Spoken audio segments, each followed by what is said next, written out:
Ce livre, c'est d'abord un livre sur l'histoire des revenus et des patrimoines. Donc, c'est un livre qui repose d'abord et avant tout sur un assez gros travail de collecte de données historiques que je n'aurais absolument pas pu mener tout seul. Donc, ça s'appuie sur les efforts de plus de 30 chercheurs. J'avais écrit en 2001, j'avais publié en 2001 un livre intitulé « Les hauts revenus en France au XXe siècle ».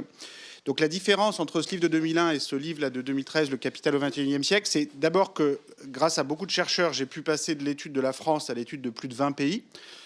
Et puis d'autre part, je suis passé de l'étude des revenus à l'étude des revenus et des patrimoines, ce qui permet d'élargir le champ temporel de façon assez significative. En particulier l'étude du patrimoine, l'étude du capital, et je définirai plus précisément ces mots dans une seconde, permet d'étudier le 19e siècle et dans une certaine mesure le 18e siècle, alors que l'histoire des revenus est très difficile à mener avant le 20e siècle, tout simplement parce que l'impôt sur le revenu est créé au 20e siècle. Donc en France, l'impôt sur le revenu, c'est la loi du 15 juillet 1914.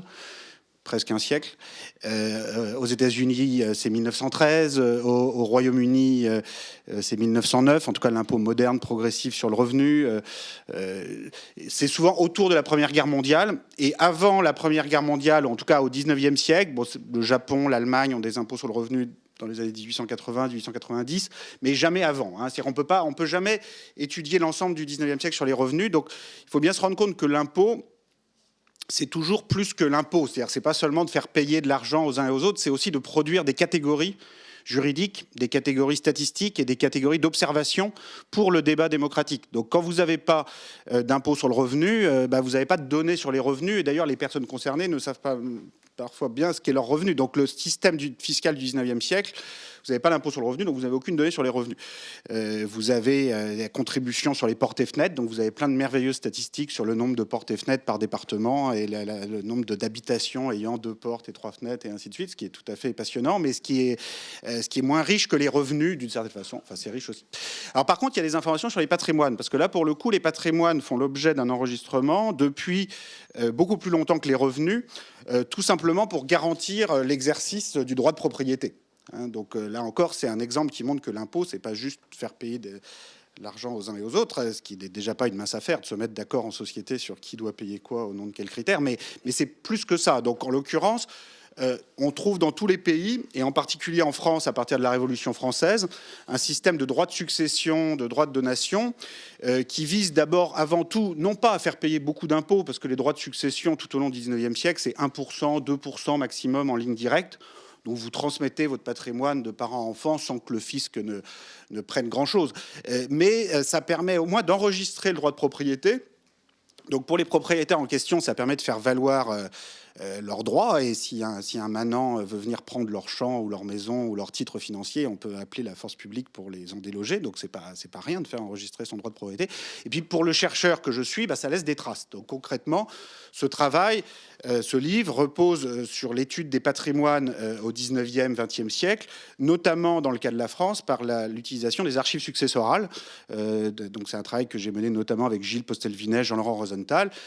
En France, depuis la Révolution française, on a toutes les transmissions de biens laissent une trace dans les archives qu'on peut aller retrouver et qui permettent de réécrire l'histoire des patrimoines sur une période très longue. Et de ce point de vue-là, la France est sans doute l'observatoire des patrimoines le plus riche au monde parce que la Révolution française ne crée peut-être pas une société idéale, mais au moins elle crée un observatoire assez unique en son genre et étonnamment moderne pour l'époque des patrimoines. Aux États-Unis, il faut attendre 1916 pour avoir un impôt fédéral sur les successions. Au Royaume-Uni, il faut attendre les années 1890 pour avoir une unification du système d'enregistrement des propriétés terriennes, des propriétés mobilières. Alors qu'en France, dès les années 1790, on a un système de droit de succession, de droit de donation, qui est très moderne pour l'époque, puisque non seulement il traite les roturiers, les aristocrates de la même façon, mais il traite tous les biens de la même façon, les biens terriens, les biens immobiliers, les actifs financiers qui commencent à se développer. Donc je m'attarde là un petit peu sur les sources qui ont été utilisées dans ce livre. D'une part, les déclarations de revenus pour le XXe siècle, d'autre part, les sources notamment successorales pour le XIXe et XXe siècle. Mais c'est important parce que c'est vrai que c'est important sur ces questions de dire un peu d'où on parle et en quoi a consisté le travail. Donc, ce livre, c'est une tentative c'est un essai interprétatif visant à proposer un schéma interprétatif d'ensemble à des données historiques qui ont été collectées au cours en tout 15 années de recherche avec de très nombreux chercheurs. Et là, je cite simplement les principaux: Atkinson, Saez, Postelviner, Rosenthal, Alvaredo, Zuckman, mais il y en a beaucoup d'autres. Je ne peux pas tous les citer. Donc dans cette présentation, je ne vais pas présenter tous les résultats, mais je vais quand même essayer de montrer un certain nombre de graphiques et d'aller un peu au fond des résultats. Donc je m'excuse par avance, et même une ou deux équations tout à fait simples. Je veux dire de façon générale que quand les mathématiques, en tout cas quand les mathématiques utilisées en sciences sociales deviennent trop compliquées, en général c'est mauvais signe, c'est qu'on essaye de dissimuler quelque chose. Mais par contre des mathématiques très simple, permettant de mieux rendre compte d'un grand nombre de faits, ça peut être tout à fait indispensable. Bon, le problème, c'est que les collègues, notamment en économie, ont tendance à faire le contraire. Il y a beaucoup de mathématiques très compliquées pour expliquer très peu de faits. Mais donc là, il va y avoir plutôt beaucoup de faits, mais un tout petit peu de mathématiques, quand même, ça peut être un peu utile d'avoir un cadre théorique. Donc, je m'excuse par avance pour les côtés un peu techniques de cette présentation. Le livre, je crois, l'est beaucoup moins. C'est-à-dire, j'essaye dans le livre de montrer que derrière ces patrimoines terriens, mobiliers, pétroliers, esclavagistes, il y a des groupes sociaux, il y a des conflits, il y a des histoires propres à chaque pays, à chaque période, à chaque type d'actifs. Je ne vais pas pouvoir, dans cette présentation, rendre justice à tout ça. J'essaye de le faire dans le livre. J'essaye de montrer que l'histoire des patrimoines est toujours une histoire profondément sociale, politique, culturelle, qu'on peut mieux la comprendre en la confrontant aux représentations littéraires des différentes époques. Dans cette présentation, je ne vais pas pouvoir essayer de rendre compte de la diversité des matériaux que j'utilise dans le livre, et je vais me focaliser sur des choses sans doute un peu plus techniques que ce que le livre a réellement, et je m'en excuse par avance. Alors, un premier ensemble de données qui est utilisé dans ce livre, ce sont donc ces données sur les hauts revenus que vous pouvez retrouver très facilement sur ce site internet, le World Top Income Database. Donc les pays en rouge sont dans la base de données, sont utilisés dans le livre. Les pays en bleu sont en cours de l'être.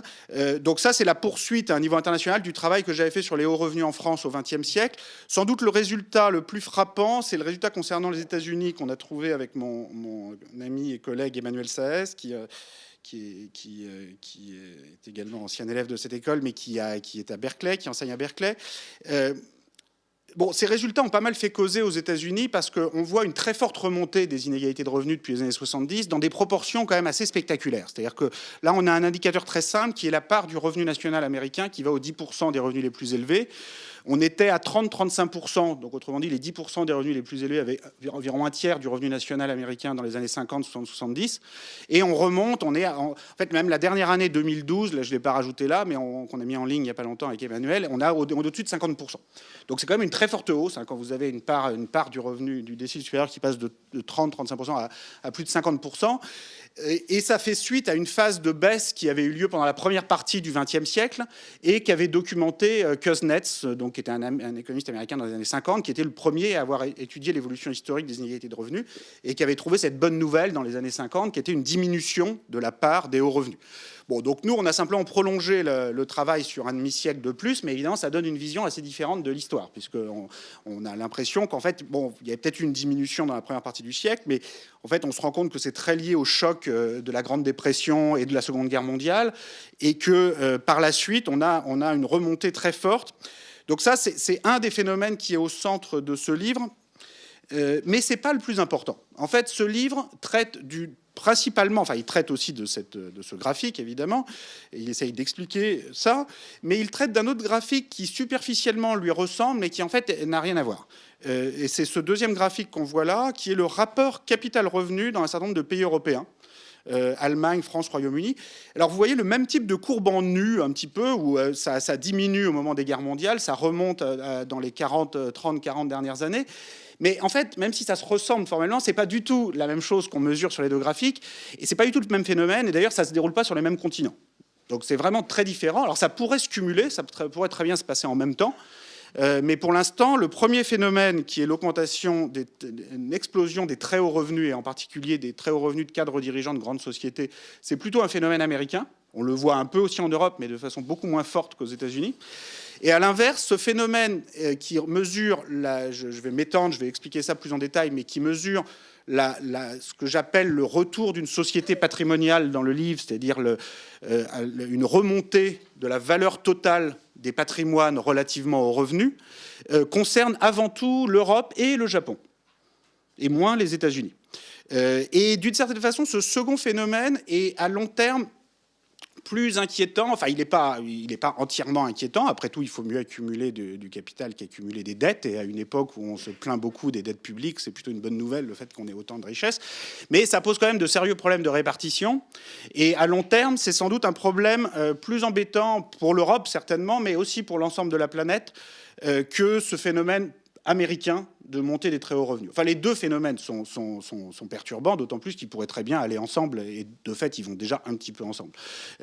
Mais si on voulait mettre l'accent sur l'un, je mettrais plutôt l'accent sur celui-là, et c'est un des messages importants de ce livre, qui est de dire, bon, ok, il y a l'explosion des hauts revenus aux États-Unis, c'est très important, mais il y a quelque chose qui est plus souterrain qui se passe en Europe, au Japon et au niveau de la planète dans son entière, qui est une espèce de repatrimonialisation de la société, et qui est un phénomène un peu différent et finalement plus préoccupant, sur lequel ce livre tente de mettre l'accent. Donc, plus précisément, dans cette présentation, je vais donc essayer de m'organiser en trois parties. Je ne sais pas dans quelle mesure je vais réussir à consacrer un temps égal à ces trois mouvements, et ce sera sans doute beaucoup plus chaotique que cette belle organisation décrite ici. Enfin, en tout cas, justement, si j'arrive pas au bout, au moins, voici une description de ce à quoi je voudrais arriver. Premier point, le retour d'une société patrimoniale dans ce que j'appelle ici le vieux monde, donc l'Europe, le Japon, qui sont les parties du monde qui sont déjà en stagnation démographique, voire en régression pour le Japon, ou pour certains pays européens, et où on trouve dans cette partie, dans ces pays, un retour de ratio patrimoine-revenu qui semble revenir vers des très hauts niveaux qu'on observait au XVIIIe, XIXe siècle. L'intuition fondamentale, c'est que dans ces pays de croissance faible, et en particulier de croissance démographique faible, les patrimoines issus du passé prennent naturellement une très grande importance. Et comme on le verra, cela peut tout à fait concerner à long terme l'ensemble de la planète. Alors, en soi, le retour de très grande valeur des patrimoines, si tout ça était réparti de façon égalitaire, ce ne serait pas forcément un problème. Le problème, c'est le deuxième point qui concerne la concentration du patrimoine, c'est-à-dire le fait que la propriété de ce stock croissant de patrimoine est extrêmement inégale. Et là, le second point que je vais essayer de faire, c'est qu'un des déterminants importants de la concentration des patrimoines à long terme, certainement pas le seul, mais un des déterminants importants, c'est ce que j'appelle R-G, qui est l'écart entre le rendement du capital, qui est dans le fond la même notion que le taux de profit chez Marx, qui est une notion un peu plus large, parce que le profit n'est qu'une des formes par lesquelles le capital est rémunéré. Il peut aussi y avoir des plus-values, des royalties, des intérêts, des dividendes, des loyers, enfin qu'importe le nom juridique, c'est le rendement du capital mesure cette seule et même chose, qui est ce que rapporte en moyenne un capital au cours d'une année divisé par sa valeur. Et G, c'est le taux de croissance de l'économie. Et ce sont deux notions très différentes, en fait, R et G, qui n'ont absolument aucune raison d'être égales, qui peuvent prendre n'importe quelle valeur dans l'absolu. Il se trouve que, historiquement, le rendement est plus élevé que le taux, et très souvent, la plupart du temps, plus élevé que le taux de croissance.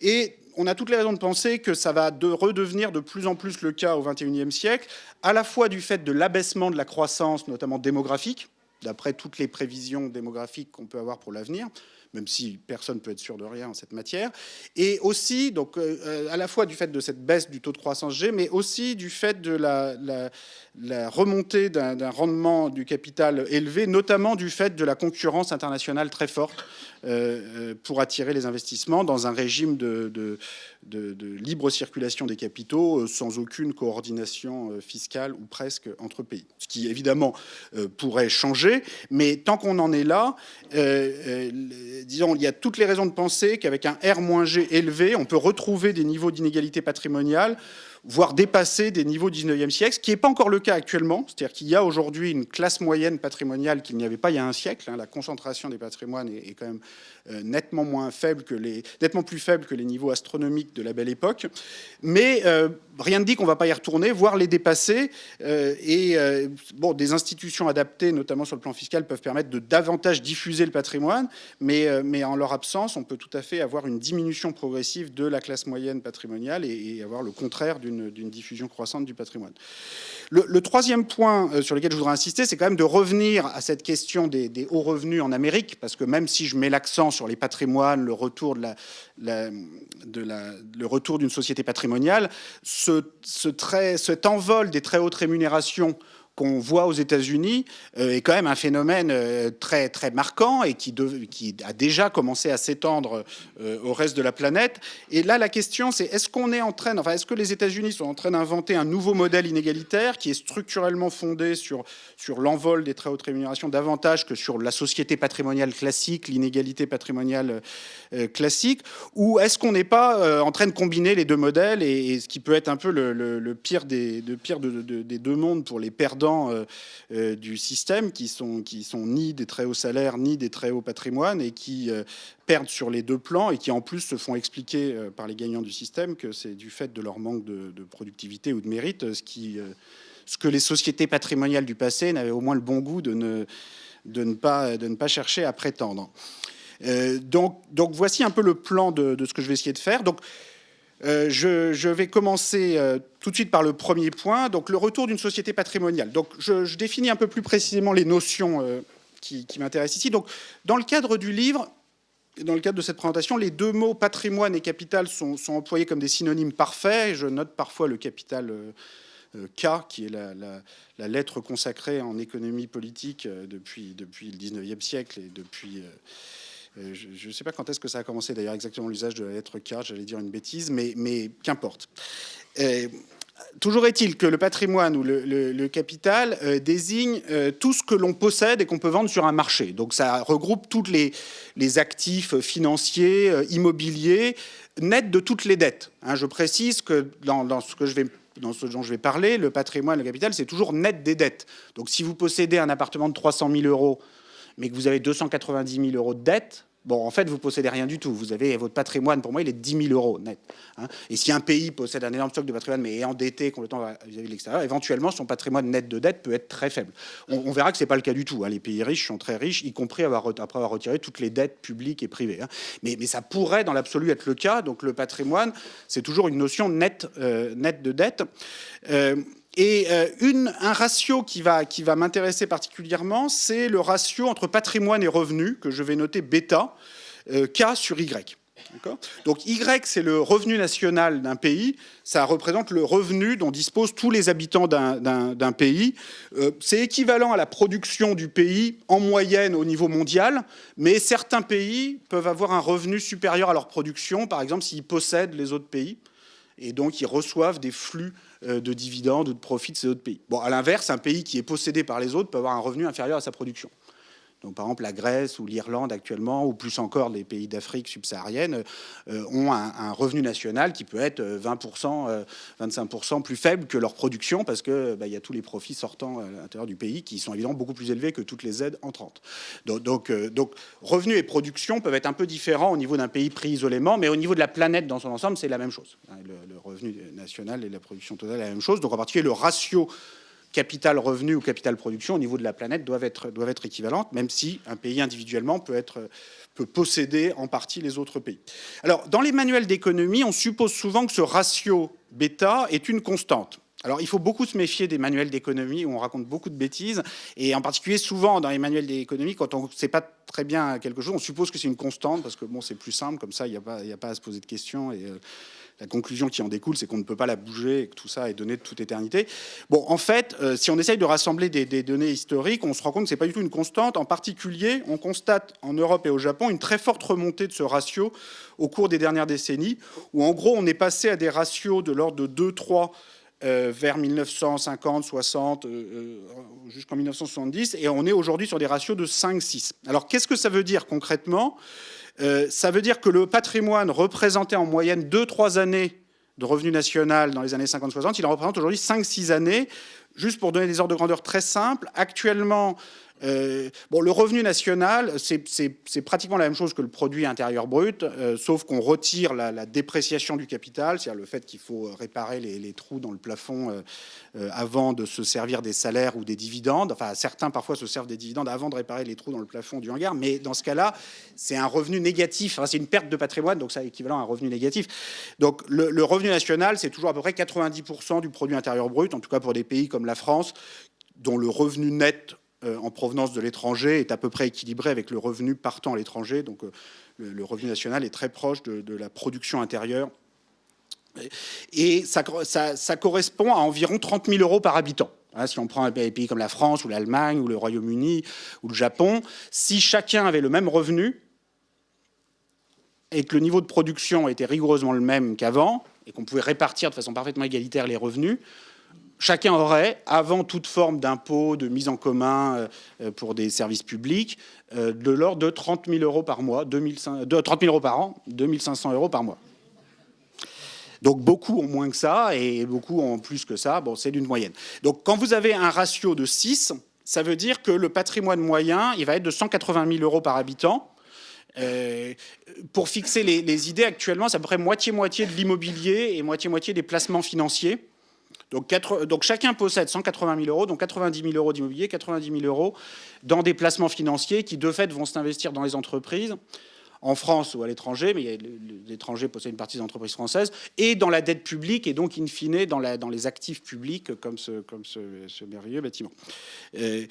Alors, évidemment, tout le monde n'a pas 180 000 euros. Hein, donc, tout le monde n'a pas bêta égale 6. Donc, vous pouvez regarder autour de vous, ou vous-même, quel est votre bêta. Alors, les gens jeunes, souvent, ont très peu de capital. Bon, en même temps, ils ont très peu de revenus aussi, donc leur bêta peut être élevé. Mais bon, si vous êtes endetté, vous pouvez être à bêta négatif.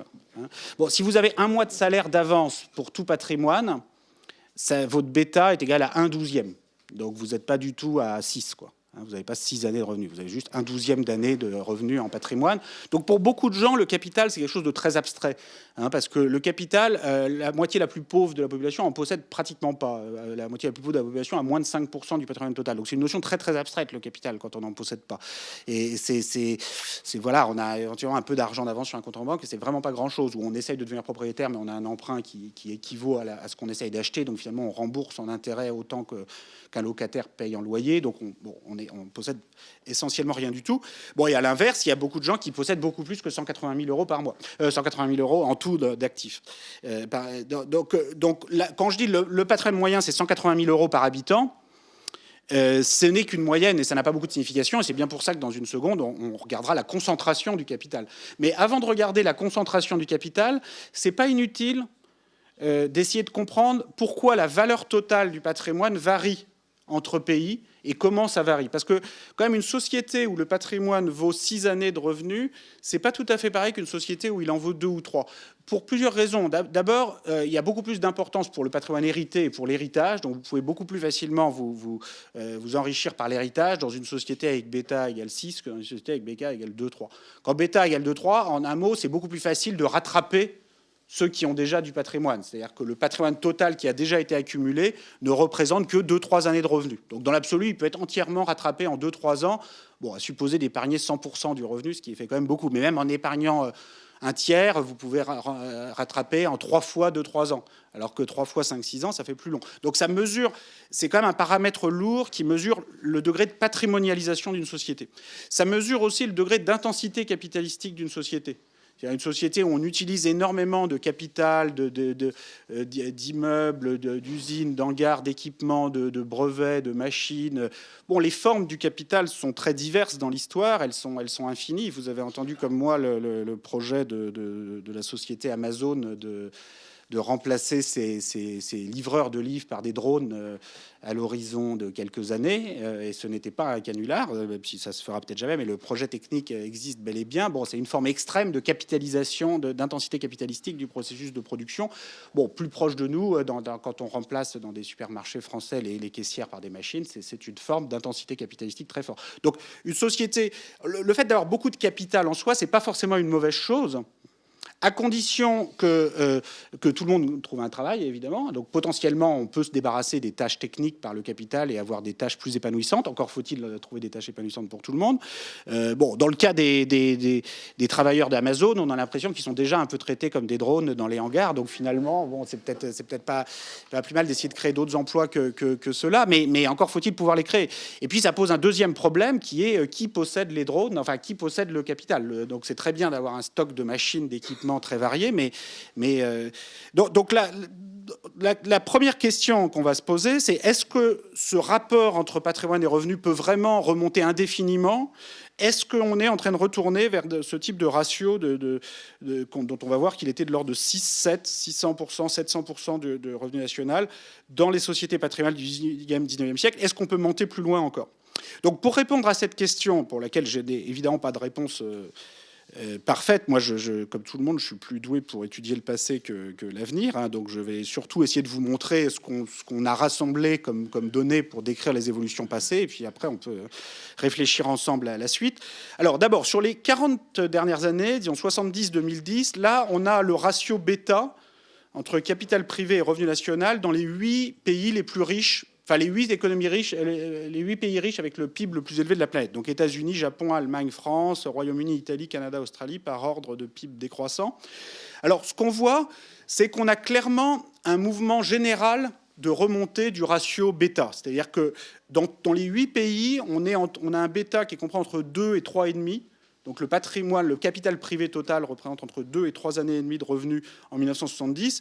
Et en 2010, il représente partout entre 4 et 7 années. Donc il y a clairement, si vous avez une théorie qui vous dit que ça doit être une constante historique absolue, vous êtes quand même embêté face à un graphique comme ça, parce que ça n'a pas l'air d'être très constant. Alors par ailleurs, on voit que il y a un mouvement de long terme, mais il y a aussi des mouvements extrêmement chaotiques dans le court et moyen terme. Pourquoi? Parce que l'histoire du capital est toujours une histoire marquée par les bulles boursières, les bulles immobilières et les éclatements de bulles. Donc vous voyez par exemple la bulle japonaise de 1990, qui est très connue, c'est-à-dire que les cours boursiers immobiliers au Japon s'envolent à la fin des années 80. Donc regardez, entre 1985 et 1990, les Japonais s'enrichissent de 2 années de revenu national, c'est-à-dire leur patrimoine qui valait 5 années de revenu national en vaut 7 en 1990. Bon, ça ne peut pas être simplement grâce à leur épargne. C'est-à-dire même avec un taux d'épargne japonais, vous ne pouvez pas accumuler 2 années de revenus en 4 ans. Et il faudrait un taux d'épargne de 50% par an. Donc même les Japonais n'épargnent que 20% à tout casser. Donc c'est une bulle. C'est-à-dire que ce sont les prix des actifs immobiliers boursiers des Japonais qui s'envolent. Et ensuite, on voit dans les années 90 que ça se tasse assez nettement.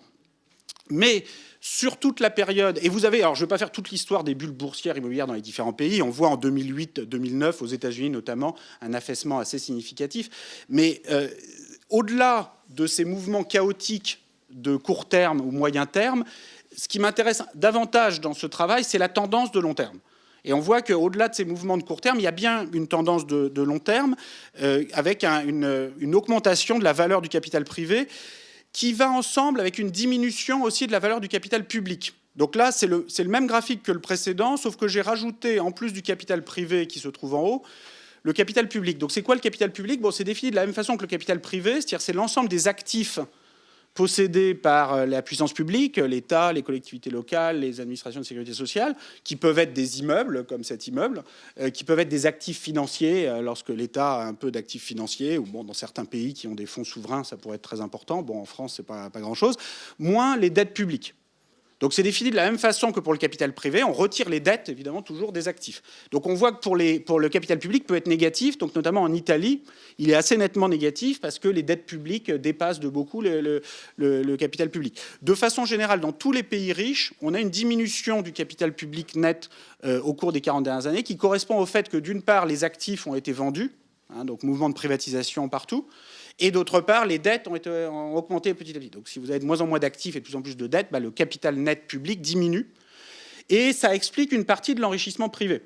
C'est-à-dire une partie de l'enrichissement privé au cours de la période, c'est un transfert d'actifs du privé vers le public. Bon, le cas le plus extrême, il se déroule évidemment ailleurs que dans les pays riches. Il se déroule en Union soviétique où vous avez, voilà, vous partez d'une situation où vous avez un capital public qui prend tout et qui tombe à zéro et le capital privé. Donc là, vous avez des énormes enrichissements qui n'ont évidemment rien à voir avec l'épargne, qui sont des transferts purs et simples. Et bon, il y a beaucoup de privatisations à bas prix en France, au Royaume-Uni, au cours des 40 dernières années notamment, qui s'apparentent un peu à cette logique, enfin de façon quand même moins extrême. D'ailleurs, c'est important de voir que pour les pays riches, ce transfert de capital public vers le capital privé n'est finalement qu'une partie, et qu'une partie minoritaire de l'augmentation du capital privé. Donc si on prend un cas comme l'Italie, par exemple, on peut remarquer, si vous regardez bien les courbes, et si vous regardez le livre, que toutes les courbes et toutes les séries sont en ligne sur le site, site internet du livre. Vous pouvez retrouver tous ces chiffres, et vous verrez par exemple que pour l'Italie, l'augmentation de capital privé a été de 4 années de revenu national. On est passé de 2,5 à 6 années et demie de mémoire. La diminution de capital public a été d'1 année de revenu national. Autrement dit, ça n'explique qu'un quart de l'enrichissement privé. L'appauvrissement public explique un quart de l'enrichissement privé. Ce qui est déjà pas mal, un quart, mais il en reste 3 autres quarts. Donc c'est pas seulement un transfert public-privé, cet enrichissement privé, pour résumer. C'est plus profond que ça. Bon, l'appauvrissement public a aggravé les choses, mais c'est plus profond que ça. Cet enrichissement des 40 dernières années, cette remontée du capital privé des 40 dernières années, en fait, on ne peut bien le comprendre que si on le met dans une perspective plus longue. Donc voilà le cas du Royaume-Uni, qui est le pays pour lequel on a le plus grand nombre d'estimations de la fortune nationale au XVIIIe siècle et XIXe siècle. Alors c'était vraiment un sport national au Royaume-Uni et en France d'estimer la fortune nationale des deux pays au XVIIIe, XIXe siècle. Alors il n'y avait pas l'INSEE à l'époque, mais en même temps il n'y avait pas les paradis fiscaux non plus. Donc finalement les estimations de la fortune nationale au XIXe siècle, je pense par certains côtés, sont plus fiables que celles d'aujourd'hui. Parce que la structure de la propriété était beaucoup plus simple. C'est-à-dire qu'évaluer la valeur des terres agricoles, la valeur de l'immobilier, même la valeur, la capitalisation boursière vers 1900 est beaucoup plus facile à évaluer qu'aujourd'hui parce que vous avez beaucoup plus de détention directe d'actions. Vous n'avez pas ce jeu très complexe d'intermédiation financière avec plein de doubles comptes et plein de problèmes de contrepartie qui font que le patrimoine net aujourd'hui souffre de marges d'incertitude significatives. Les estimations pour le 18e, 19e siècle, je pense, ne sont pas parfaites, mais sont globalement, donnent des ordres de grandeur qui sont corrects. Et ce qu'on a de façon certaine, c'est qu'au Royaume-Uni comme en France, et on a des estimations comparables pour la France, on a jusqu'à la Première Guerre mondiale un bêta de l'ordre de 6-7, parfois jusqu'à 8, avec beaucoup de terres agricoles au XVIIIe siècle, dont la valeur finit par disparaître à mesure que l'agriculture ne représente qu'une toute petite partie de la production intérieure, des actifs étrangers, capital étranger net, qui représente presque 2 années de revenu national en 1910 au Royaume-Uni. Ça, c'est ce que possèdent les Britanniques dans le reste du monde. Donc ça, c'est vraiment la grande époque de l'Empire colonial britannique. En France, on est à seulement 1 année de revenu national dans le reste du monde. C'est beaucoup quand même. Hein. C'est des actifs étrangers dont aucun pays, en tout cas de taille comparable, n'a retrouvé le niveau aujourd'hui.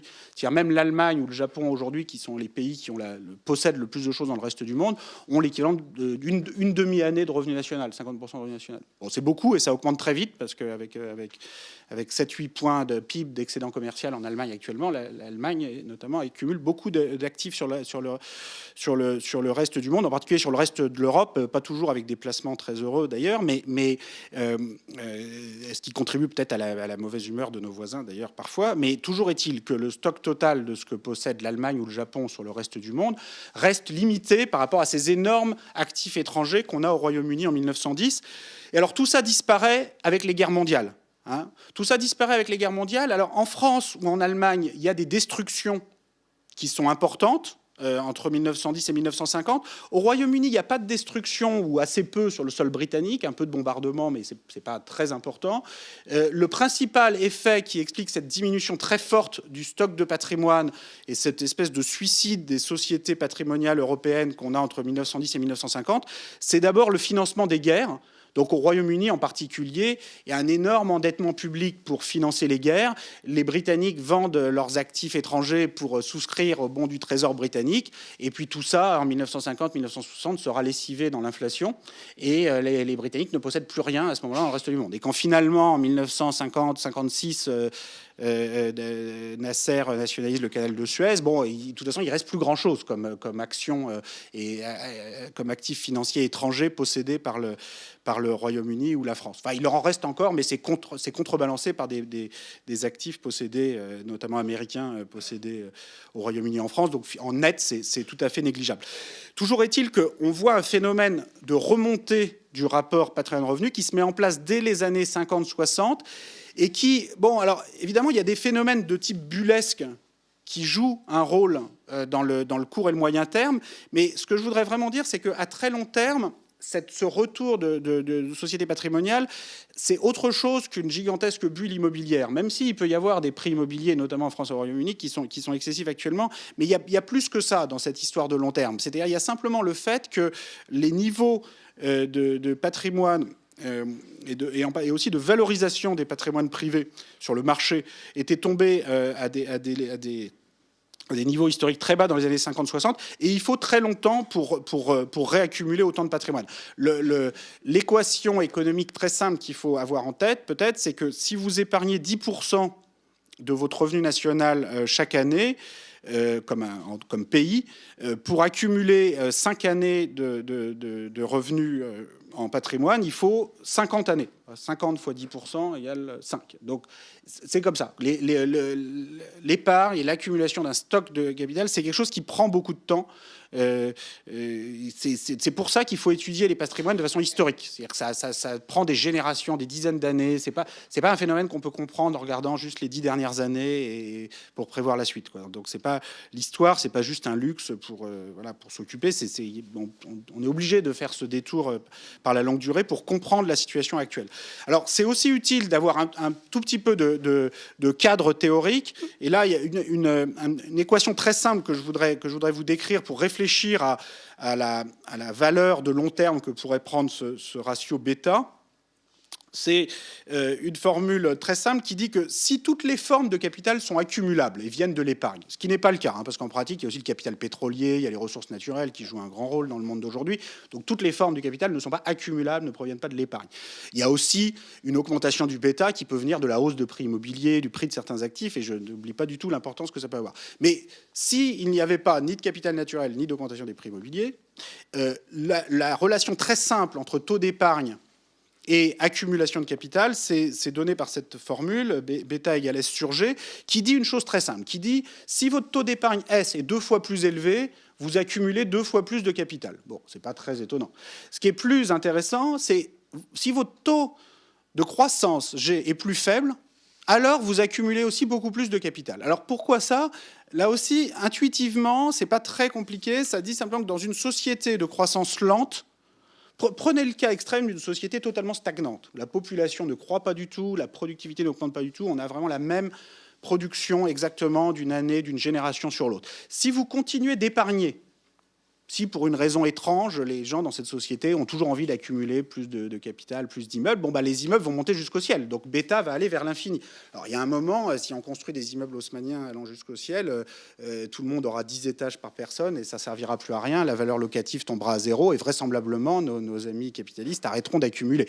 Mais tant que la croissance est positive, donc tant qu'il y a un minimum de croissance de la productivité et un minimum de croissance démographique, le niveau d'accumulation de capital relativement à une année de production va s'arrêter à un niveau fini, mais à un niveau qui peut être très élevé. Donc dans une société de croissance lente, si vous voulez, en gros, la croissance permet globalement d'équilibrer ce principe d'accumulation infinie du capital, mais une croissance lente ne permet de l'équilibrer que faiblement.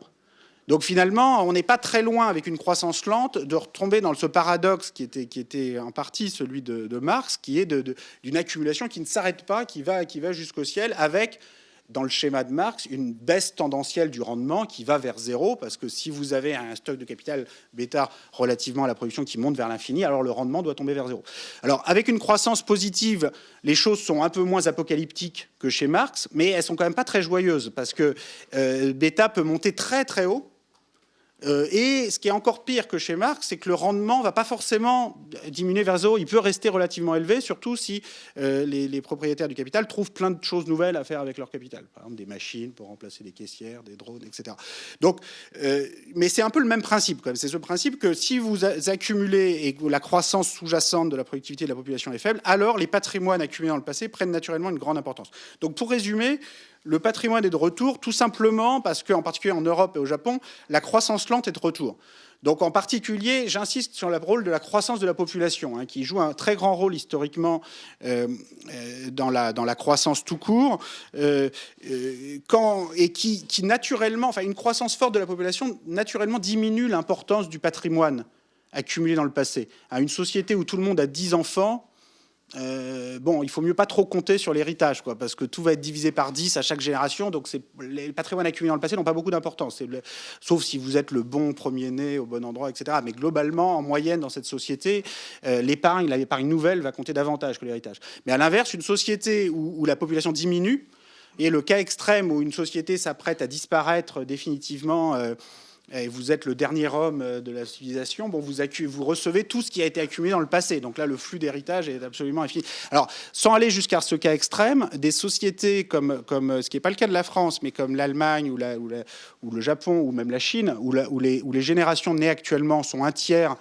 moins nombreuses que celles de leurs parents, c'est des sociétés où le patrimoine peut prendre une importance, le patrimoine hérité, enfin pour ceux en tout cas qui héritent quelque chose, peut prendre une importance encore plus forte que dans les sociétés du 19e siècle potentiellement. Donc ça c'est le premier effet sur lequel je voudrais insister. Et si on fait des projections, alors là je ne fais que suivre les projections démographiques de l'ONU sur l'Asie avec le ralentissement démographique généralisé à partir de 2050, à part en Afrique. Et je suppose que le rattrapage de la productivité suit le rythme actuel jusqu'en 2050. Donc tout ça, c'est des hypothèses. Bon, tout peut exploser en Chine d'ici là, personne n'en sait rien. Mais en tout cas, sous ces hypothèses-là, on a naturellement une repatrimonialisation générale au niveau mondial. C'est-à-dire que ce n'est pas simplement l'Europe qui augmente son stock de patrimoine, mais c'est l'ensemble de la planète. Alors, ça implique pas forcément, bon là je vais peut-être passer un petit peu plus vite, mais cette hausse du ratio capital-revenu n'implique pas forcément une hausse de la part du capital dans le revenu national, mais il y a quand même de grandes chances. Donc là, je rappelle rapidement les notions en jeu.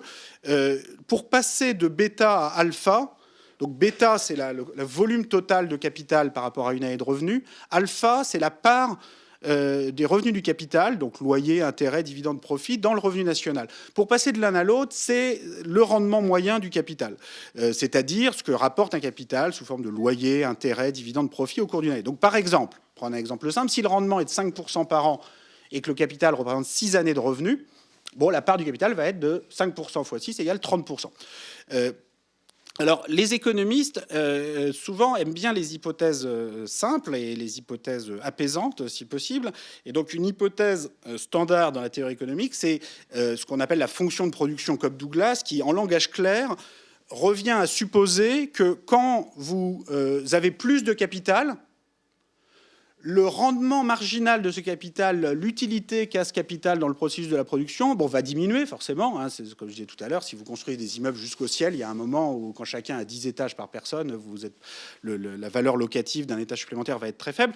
La question, c'est à quel rythme ça diminue, à quel rythme le rendement du capital diminue lorsque vous augmentez la quantité. Donc l'hypothèse qu'aiment bien les économistes, c'est la fonction Cobb-Douglas, où quand le stock bêta augmente, le rendement R diminue exactement dans les mêmes proportions, si bien que le produit des deux, qui est la part du capital revenu national, est exactement constante, comme par enchantement. Donc ça, c'est très rassurant, parce que c'est un monde très apaisé, où finalement, il n'y a pas besoin de se disputer sur la part du capital, la part du travail dans la société, parce que c'est une constante technologique.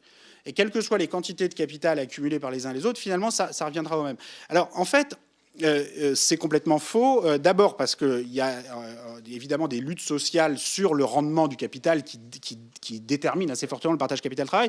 Et d'autre part, pour des raisons peut-être encore plus fondamentales, c'est que même si on vivait dans cette fiction du marché de concurrence pure et parfaite décrit dans les modèles économiques les plus standards.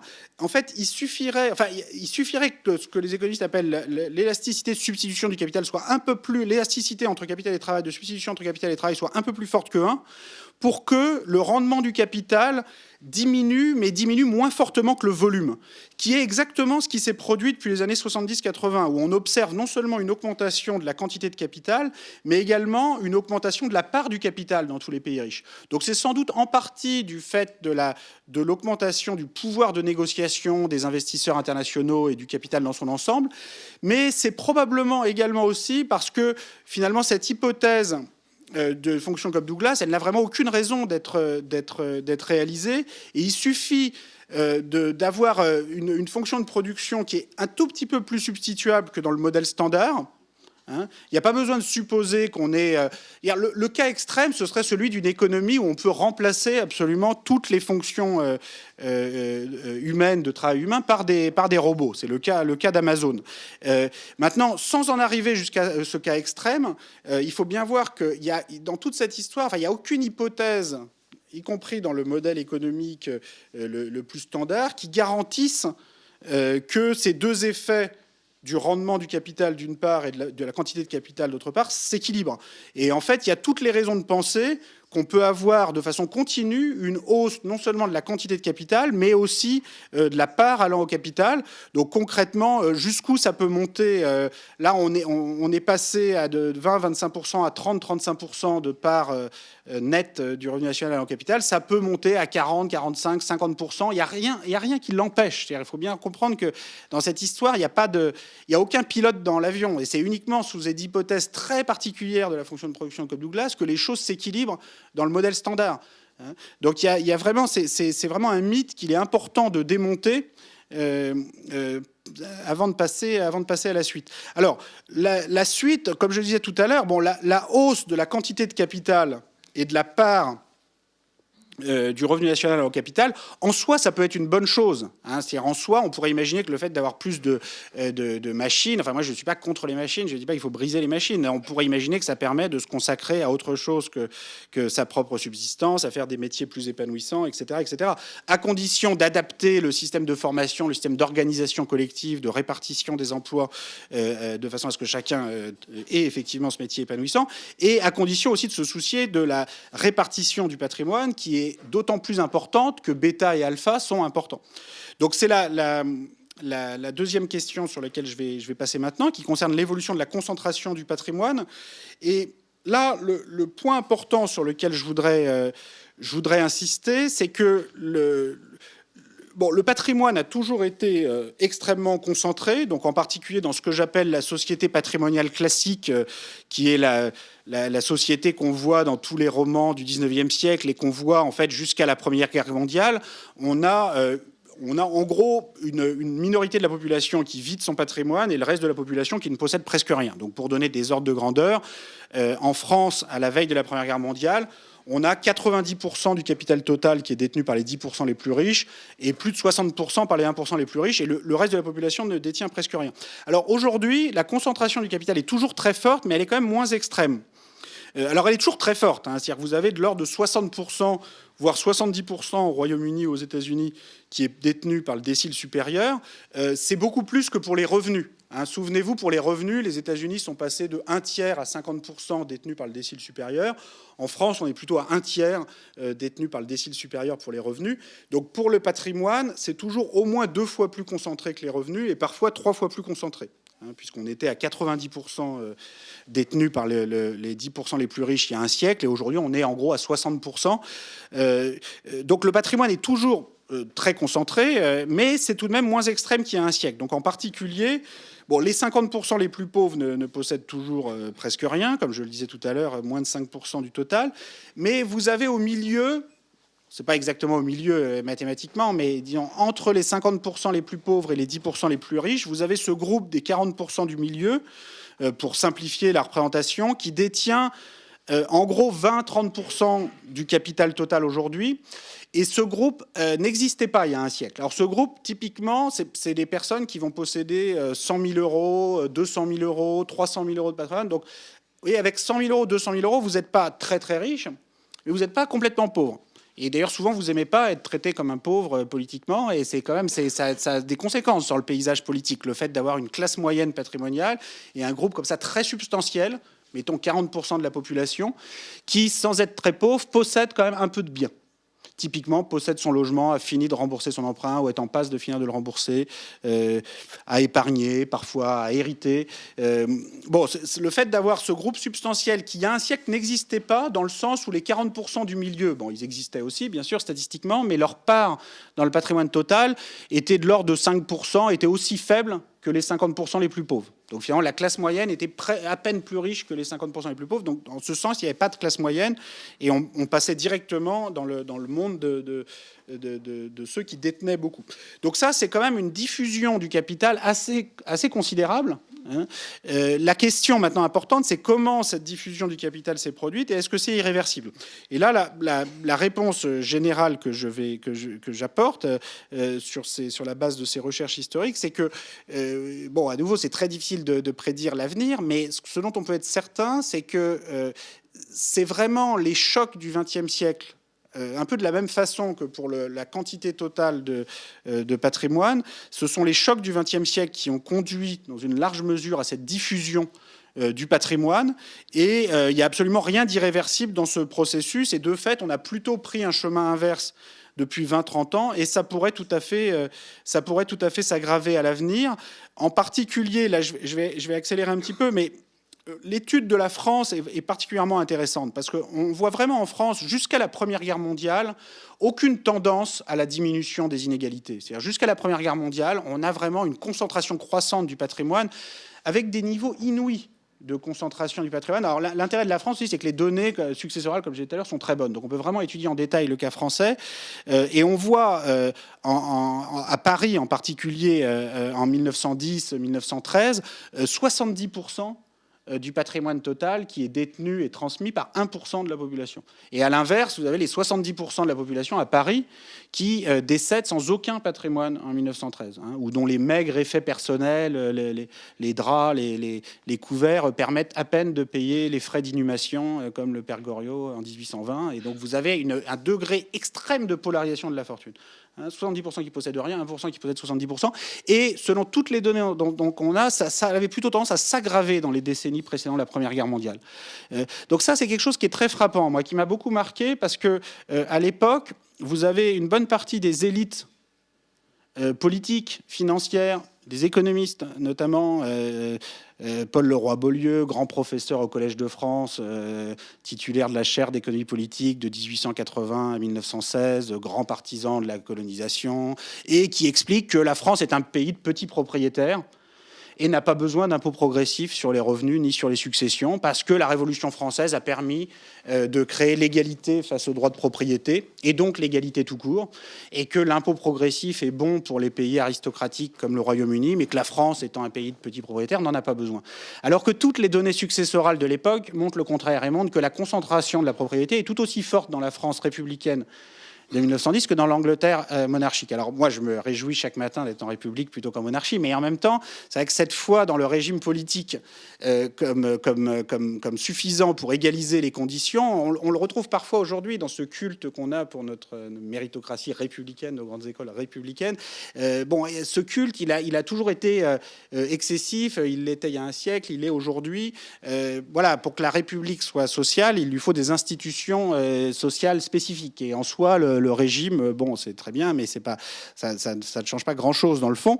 Et cette expérience de la France de la Belle Époque est quand même très marquante parce qu'on a l'exemple d'un système qui se veut démocratique, parlementaire, suffrage universel, enfin au moins pour les hommes, et qui ne répond pas à un accroissement considérable des inégalités, à une concentration des patrimoines extrêmes.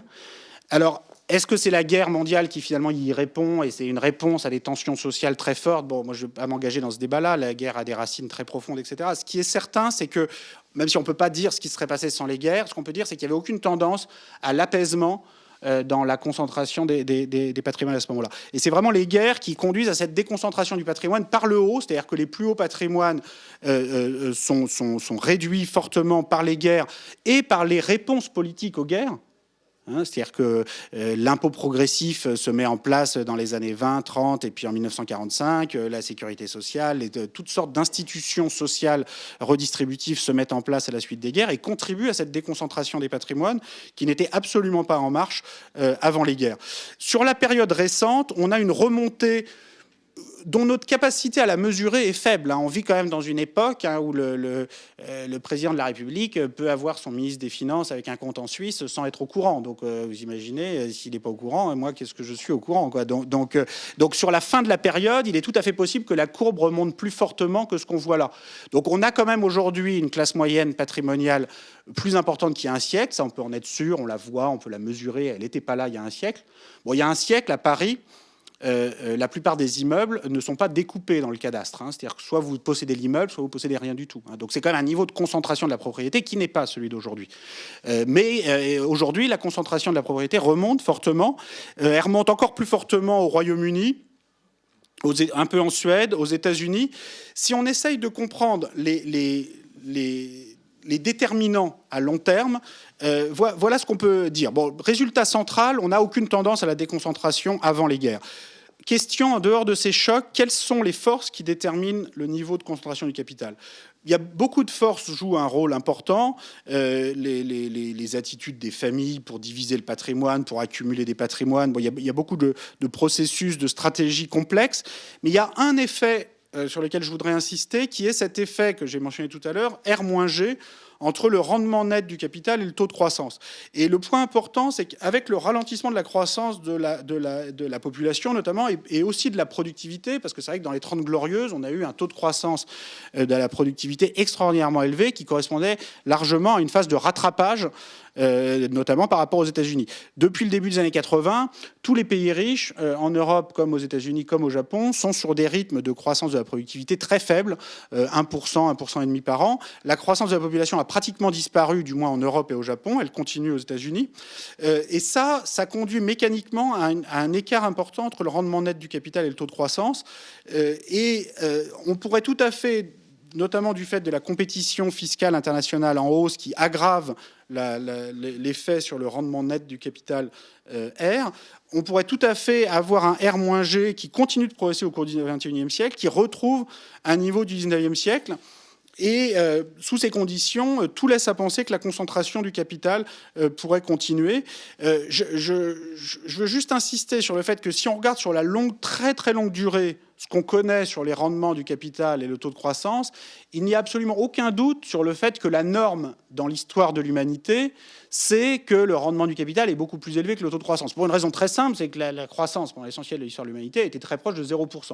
Et ça, il n'y a besoin d'aucune statistique pour le savoir, puisque il suffirait d'un taux de croissance de 0,2% par an cumulé de l'an 0 jusqu'à aujourd'hui, et ça impliquerait que la population à l'époque du Christ était inférieure à 10 habitants. Et or, beaucoup de preuves existent qui nous confirment. Bon, il y a des estimations, on n'est pas sûr. Est-ce que c'est 40 millions d'habitants, 60 millions d'habitants? J'ai aucune opinion sur la question et je n'ai pas à prendre position là-dessus. Mais on peut être certain que dans tous les cas, la croissance depuis l'époque du Christ était inférieure à 0,1% par an, enfin infinitésimal. Le rendement du capital, lui, évidemment, était très positif.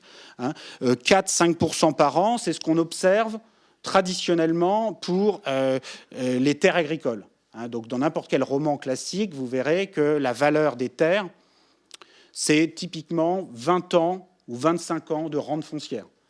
Bon, pour tous les romanciers du 19e siècle et du 18e siècle, c'est une évidence absolue. Et vous verrez qu'ils passent constamment d'une échelle à l'autre, c'est-à-dire ils passent de l'échelle du capital à l'échelle de la rente. Et c'est une évidence absolue pour le lecteur que, voilà, si vous voulez une rente annuelle de 1000 francs or, il vous faut 20 000 francs de terre, et bon, etc. C'est 4%, 5%, c'est comme ça. C'est le rendement de la terre, et vous trouvez ça à l'époque de l'Empire romain, multiples témoignages. Après, ça varie suivant les époques. Des placements plus risqués sous forme d'actions peuvent apporter un rendement de 6-7% par an à long terme.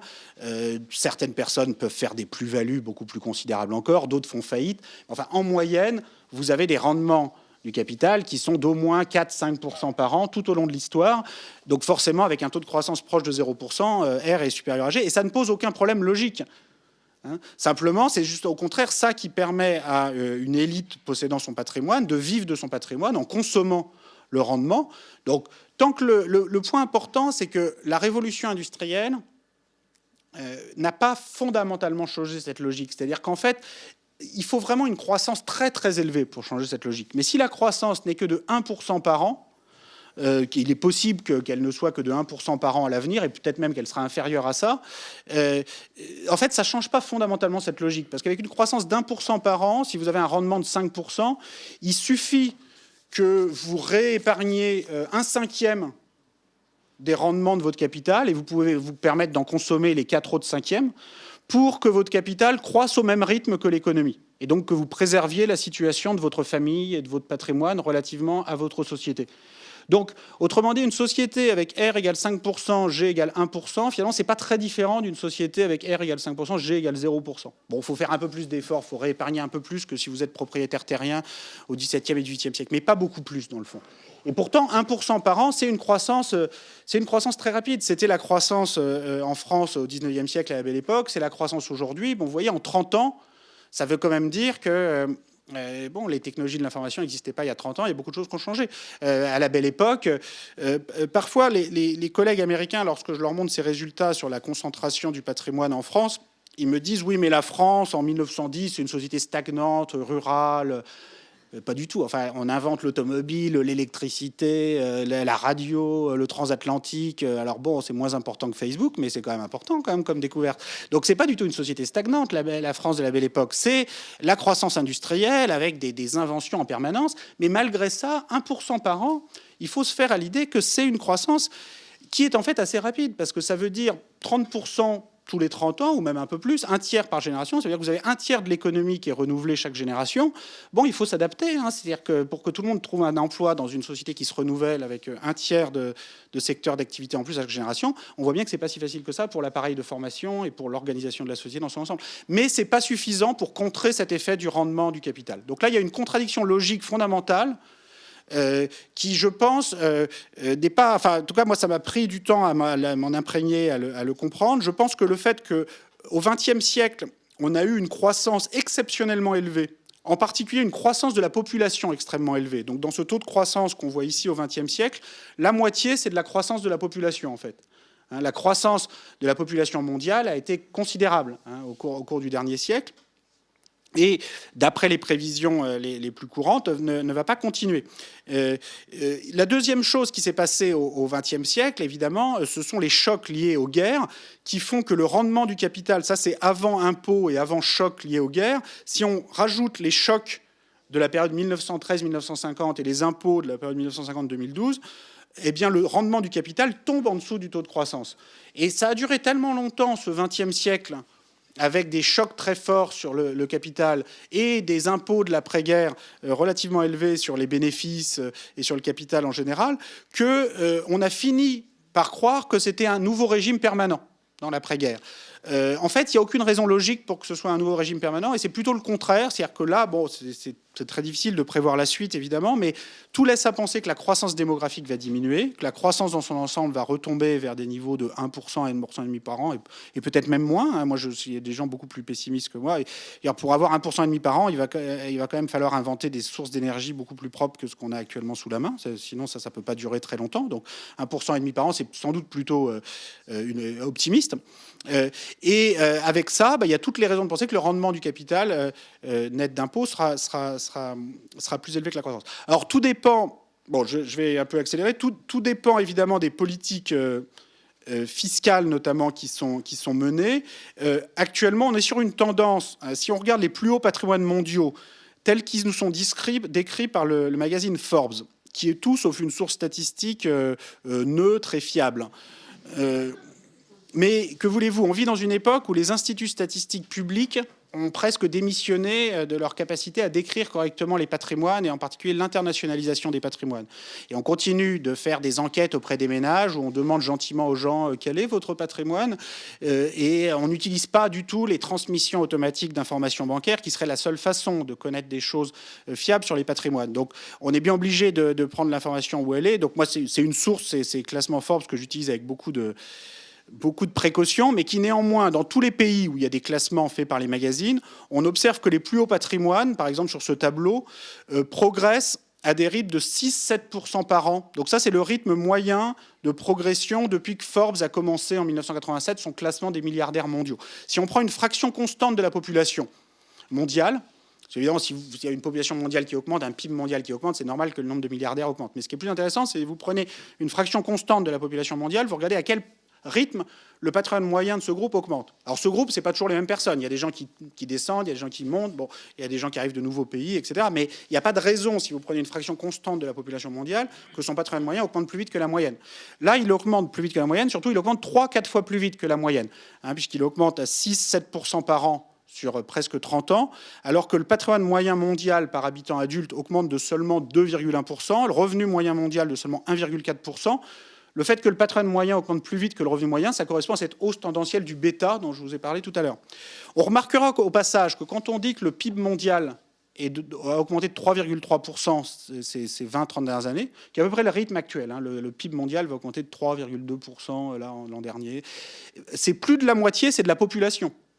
1,9% de croissance de la population adulte mondiale et seulement 1,3% de revenus par habitant. C'est important de comprendre qu'on n'est pas encore complètement sorti de la transition démographique. On va en sortir, d'après les prévisions qu'on a, mais là, on est encore dans une période où on en a un renouvellement très fort de la population mondiale qui donne un sentiment de croissance au niveau mondial plus fort, beaucoup plus fort que n'est la réalité en termes de pouvoir d'achat par habitant.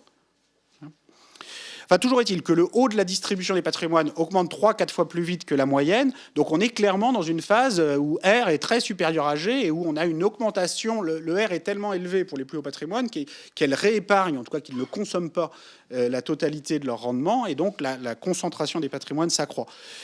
On retrouve ça lorsqu'on utilise une source plus fiable que les classements Forbes que j'ai utilisés dans mon bouquin, qui sont les rendements des dotations des universités américaines. Comme vous savez, beaucoup d'universités aux États-Unis ont des rendements, ont des dotations en capital importantes. Bon, si vous prenez les trois plus grandes, Harvard, Yale, Princeton, en fait, c'est pas difficile. En 1900, dans les années 80, elles avaient quelques milliards de dotations. Aujourd'hui, elles ont plusieurs dizaines de milliards. Encore en 1990, Harvard avait 3 milliards de dotations. 30 milliards aujourd'hui. Donc, un rendement réel. Et c'est pas les dons des anciens élèves. Les dons des anciens élèves sont ridicules par rapport au rendement de la dotation. C'est moins de 0,5% par an en pourcentage de la dotation.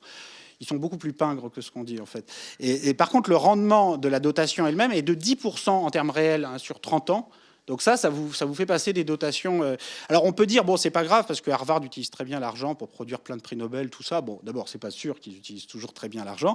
Et puis, si vous étendez ça aux plus hautes fortunes mondiales, vous voyez, vous avez quand même un mécanisme d'accroissement des inégalités qui est assez inquiétante. Et toutes les universités aux États-Unis sont loin, évidemment, d'être aussi riches. Donc ça, ce sont des données qui permettent de mieux comprendre la mécanique du rendement du capital en fonction de sa taille initiale, que j'utilise dans le livre, mais sur lequel je n'ai pas vraiment le temps de me pencher trop.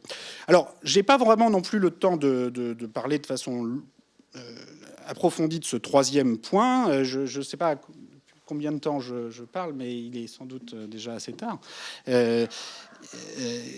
Et donc, je vais vraiment... oui, je vais vraiment conclure très vite pour dire que...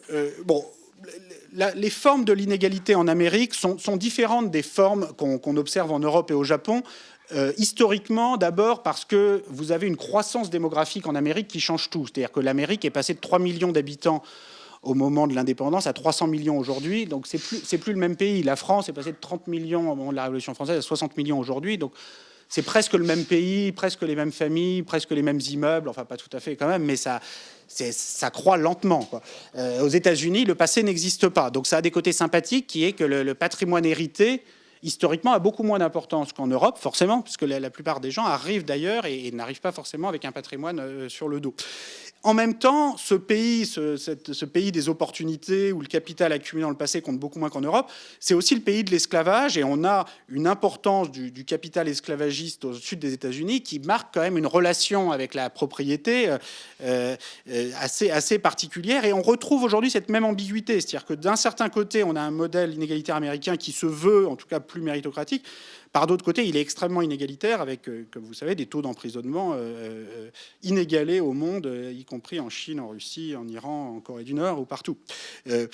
Donc ça, c'est quelque chose qu'on retrouve, dont j'essaye de raconter un peu l'histoire dans le livre. On a cette importance du capital esclavagiste, où avec d'un côté le nord des États-Unis, où effectivement le patrimoine représente beaucoup moins qu'en France et au Royaume-Uni. En particulier, les terres agricoles il y a tellement de terres agricoles aux États-Unis vers 1800 que tout le monde peut être propriétaire pour pas cher. Donc c'est ce que note Tocqueville. Voilà, le prix de la terre est tellement bas aux États-Unis que l'esprit démocratique peut fleurir, chacun peut devenir propriétaire. Bon, c'est vrai, mais dans le sud des États-Unis, les propriétaires ont eu la bonne idée de posséder également les travailleurs possédant sur la terre. Et dans ce cas-là, ça permet d'être aussi riche qu'en Europe et d'une façon encore plus violente qu'en Europe, quelque part.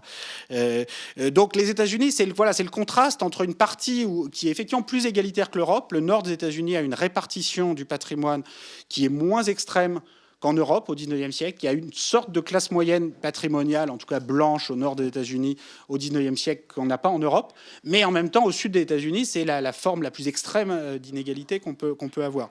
Alors aujourd'hui, les choses sont différentes, mais c'est vrai que dans cette explosion des très hauts revenus américains que je vous ai montré tout à l'heure, qui est en partie liée aux plus-values, aux stock options, mais pas seulement. C'est-à-dire que même hors des plus-values, on a une augmentation des très hautes rémunérations américaines qui est très forte au cours des 30 dernières années, qui fait que, alors que l'Europe était plus inégalitaire que les États-Unis en termes de revenus au début du XXe siècle, les États-Unis sont devenus beaucoup plus inégalitaires que l'Europe aujourd'hui. Comment expliquer tout ça ? Peut-être une plus forte inégalité des moyens éducatifs aux États-Unis, c'est-à-dire qu'entre Harvard et Iowa State University, il y a vraiment des écarts très forts. Bon, en même temps, c'est pas que le système éducatif français ou européen soit particulièrement égalitaire, mais c'est possible qu'il y ait quand même un effet de concentration encore plus fort des moyens éducatifs, notamment dans l'enseignement supérieur, aux États-Unis.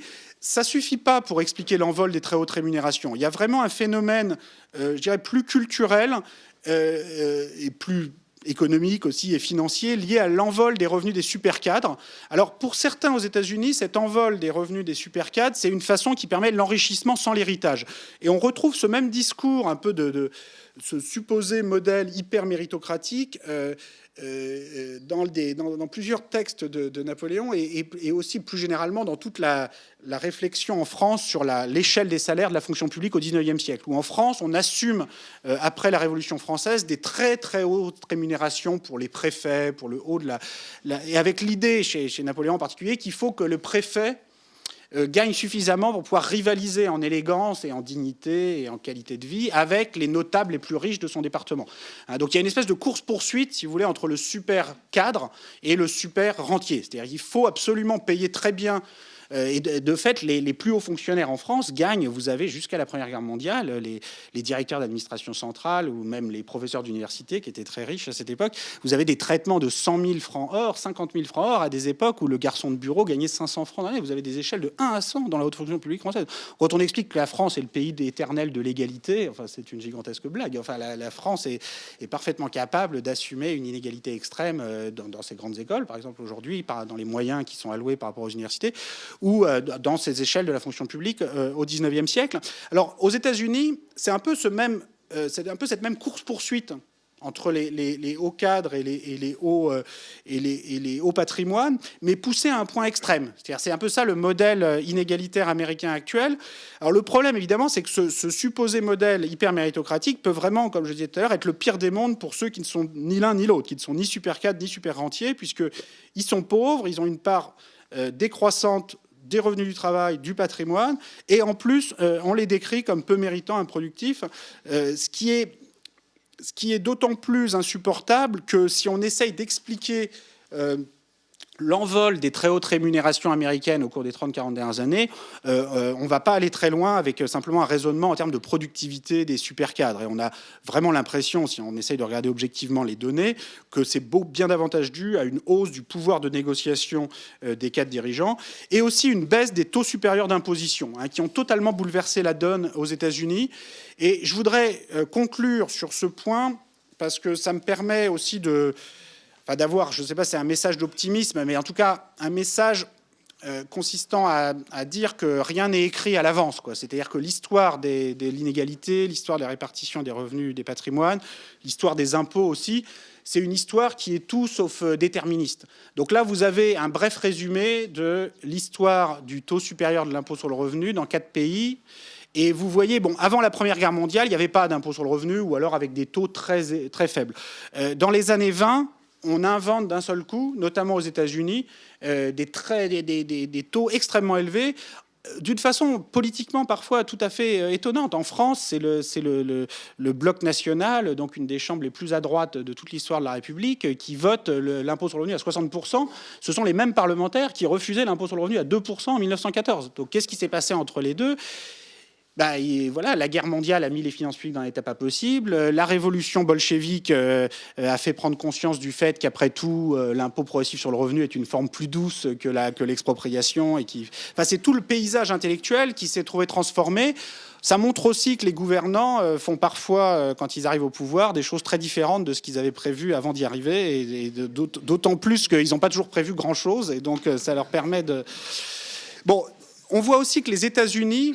le Royaume-Uni ont connu une grande passion égalitaire au cours du siècle et des années 30 aux années 80 ont eu des taux d'imposition 80-90% qu'on n'a jamais eu en France sur les plus hauts revenus, qu'on n'a jamais eu en Europe en général. C'est-à-dire le seul moment où l'Allemagne, regardez l'Allemagne, a un taux de 90% là, en 46, 47, 48, c'est uniquement parce que leur barème d'impôt est fixé par les États-Unis.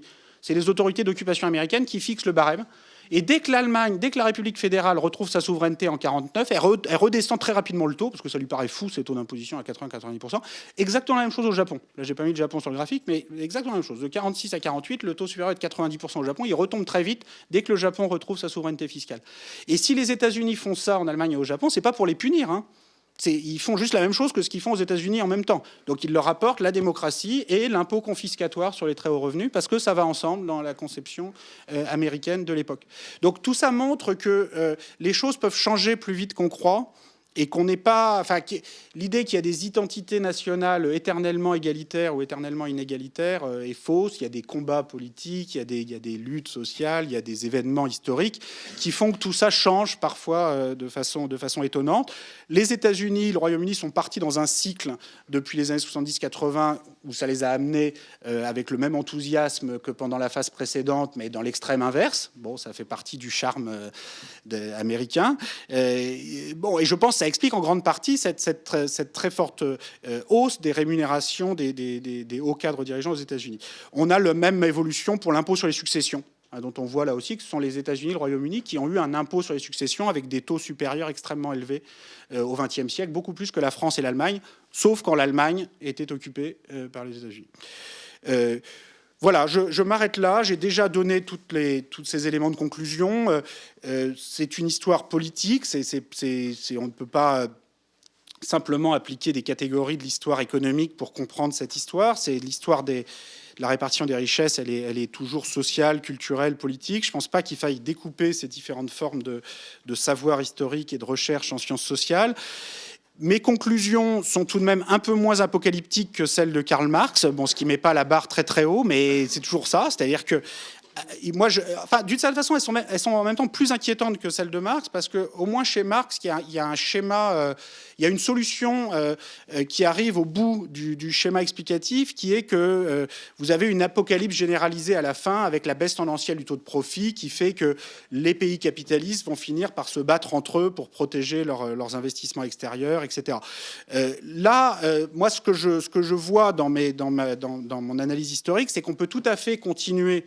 D'un point de vue strictement économique, on peut tout à fait continuer éternellement avec un rendement du capital plus élevé que la croissance. Ça pose aucun problème d'un point de vue économique. Par contre, d'un point de vue politique, ça peut poser des problèmes parce que ça conduit à une concentration du patrimoine très forte. Mais si l'appareil de persuasion des élites ou l'appareil de répression des élites suivant les pays ou les deux ensemble est suffisamment convaincant, d'un point de vue strictement économique, ça peut continuer éternellement comme ça. Donc il n'y a pas d'issue économique à tout ça. En particulier quand on dit à force d'accumuler toutes ces dettes, tout ça va exploser. Mais non, pas du tout, parce qu'on accumule plus de patrimoine que de dettes, ou au moins autant de capital que de dettes. Donc finalement, le ratio capital sur revenu, non seulement il baisse pas, mais il augmente plutôt. Sans doute, il finira par se stabiliser éventuellement à un niveau très élevé. Mais en tout cas, il n'y a pas de raison que tout ça s'arrête. En tout cas, pas pour des raisons strictement économiques. Et R plus grand que G, c'est une contradiction qui n'a rien à voir avec une imperfection du marché. La solution idéale, ce serait une coopération internationale parfaite avec un impôt progressif sur le capital au niveau mondial. C'est pas sûr du tout que ça se produise. Beaucoup d'autres solutions basées sur soit des replis nationaux, des systèmes de contrôle des capitaux, Bon, il y a des solutions plus autoritaires en Chine ou en Russie pour réguler l'oligarchie, consistant à mettre en prison tout oligarque cherchant à faire de la politique. Bon, l'impôt sur le capital est une solution qui me semble plus adaptée au génie européen. L'inflation peut permettre de réduire la dette publique, mais l'inflation est tellement efficace qu'elle a aussi tendance à s'en prendre au livret d'épargne. Et par contre, les hauts patrimoines investis en actions et en patrimoine immobilier ne sont pas vraiment touchés par l'inflation. Donc l'inflation peut devenir l'impôt sur le capital du pauvre. Donc moi, je préfère plutôt l'impôt progressif sur le capital pesant plus lourdement sur les plus hauts patrimoines. Mais tous ces outils, toutes ces formes de réaction peuvent être utiles et peuvent cohabiter dans la suite. Et voilà, je m'excuse d'avoir été si long.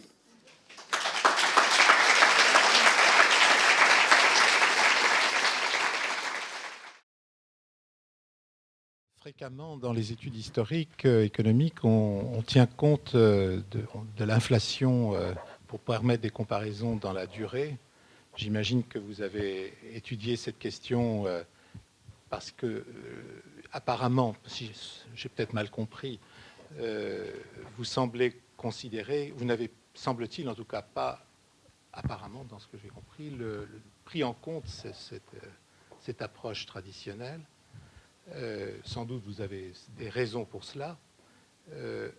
Est-ce que, j'imagine bien sûr qu'une des raisons, c'est probablement le fait que l'inflation s'applique aussi bien aux revenus du capital qu'au capital et aux revenus proprement dit. Mais n'est-ce pas considérer que l'inflation s'appliquerait d'une manière équivalente au capital qu'aux revenus? Ce n'est peut-être pas le cas. Et peut-être que dans l'évolution relative des revenus aujourd'hui par rapport au prix, par exemple, de l'immobilier, c'est peut-être pas uniquement une question de bulle, ou en tout cas le mot bulle, je ne sais pas exactement ce qu'il recouvre dans ce cas-là. Et quelle est votre appréciation?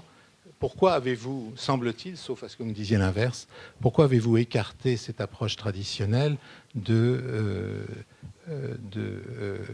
désinflation ou pour permettre des comparaisons historiques?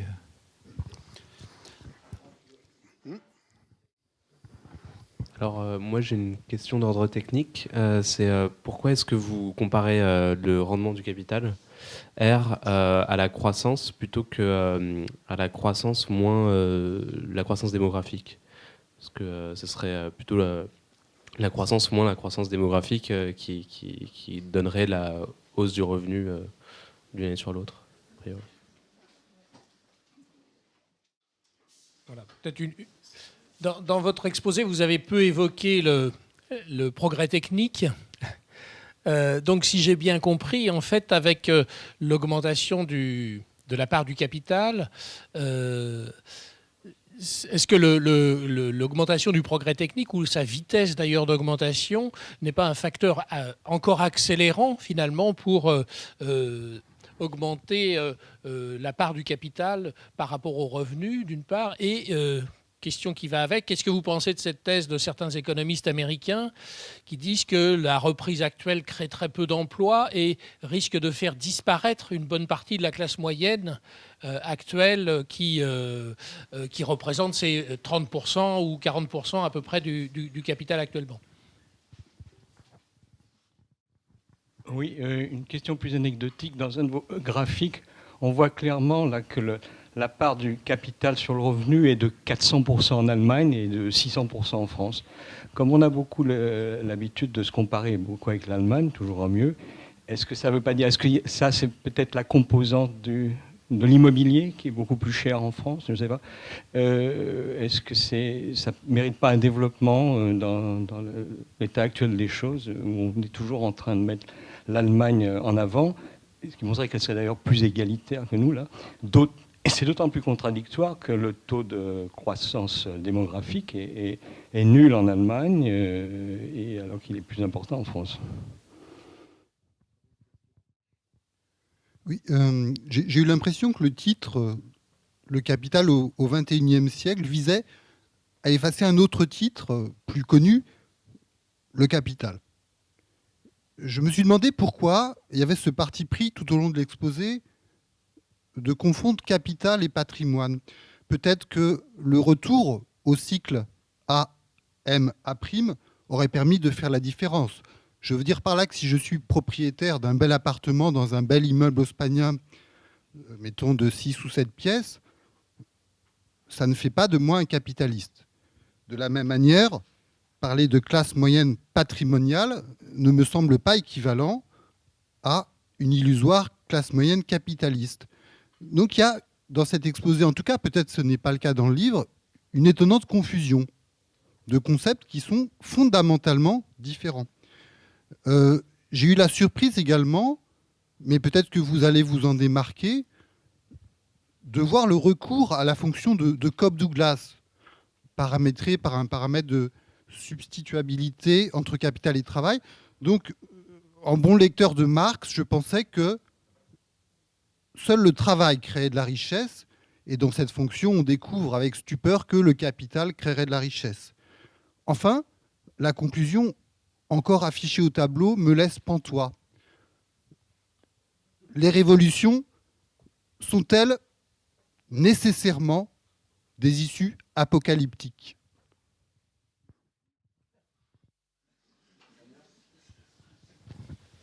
Bonsoir, moi j'ai une question toute simple.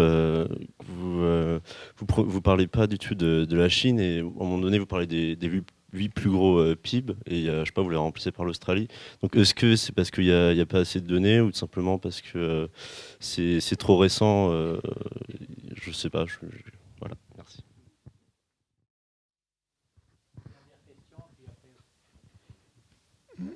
La période que vous couvrez, c'est la montée en puissance de la société industrielle grâce au charbon, au pétrole et au gaz, et dont on prévoit le déclin.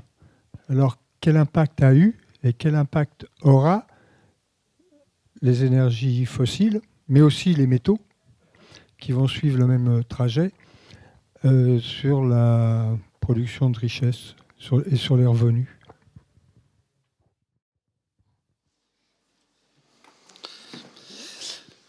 Bon, ben, merci pour toutes ces questions. Je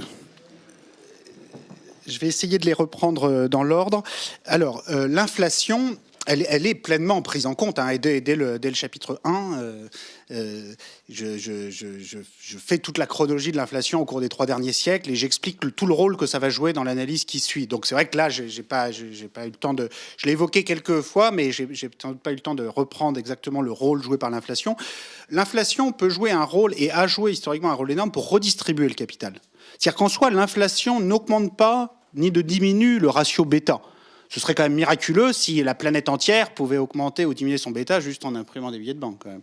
Donc par contre, elle peut redistribuer très fortement le capital. Parce que concrètement, historiquement, l'inflation a surtout permis de liquider des dettes publiques et donc d'appauvrir ceux qui détenaient la dette publique. Mais du point de vue du capital national, oui, la dette publique, c'est rien du tout, parce que c'est juste certaines personnes qui ont une créance vis-à-vis d'autres. Mais ça ne l'influe pas du tout sur le bêta au niveau national ou en tout cas au niveau mondial. Mais par contre, ça redistribue. C'est une force de redistribution du capital très importante. De même que la création monétaire et les banques centrales jouent un grand rôle pour redistribuer le capital. Parce que quand si vous créez des milliards de dollars et que vous allez les prêter à tel secteur plutôt qu'à tel autre, vous redistribuez. Alors après, quel est l'impact sur le niveau global d'accumulation du capital ?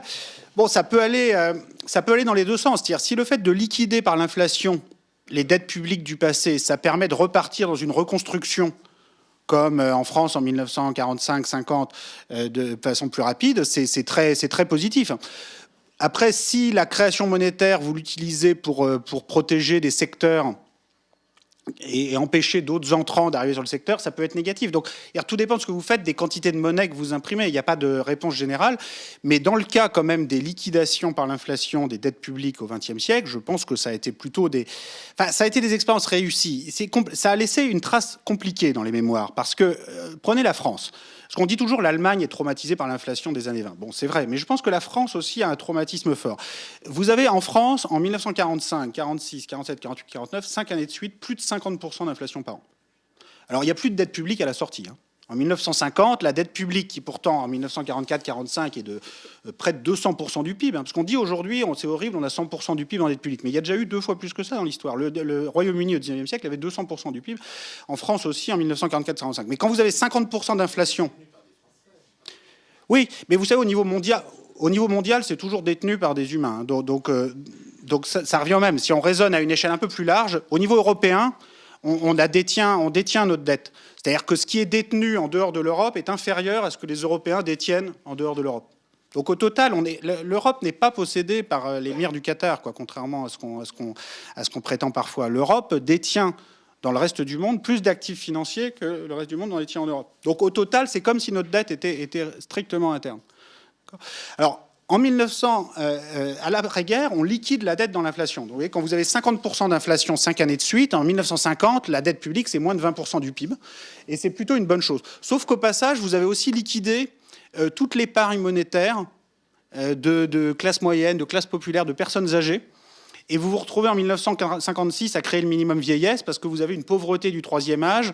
Bon, de toute façon, parce que le système de retraite était totalement défaillant à l'époque, mais aussi parce que le peu d'épargne monétaire qu'avaient les personnes âgées au sortir de la guerre était totalement laminé par l'inflation. Donc l'inflation, c'est une arme très puissante au cours de l'histoire pour réduire des dettes publiques, mais elle est tellement puissante qu'elle détruit beaucoup d'autres choses sur son passage. Et on ne sait pas trop l'arrêter.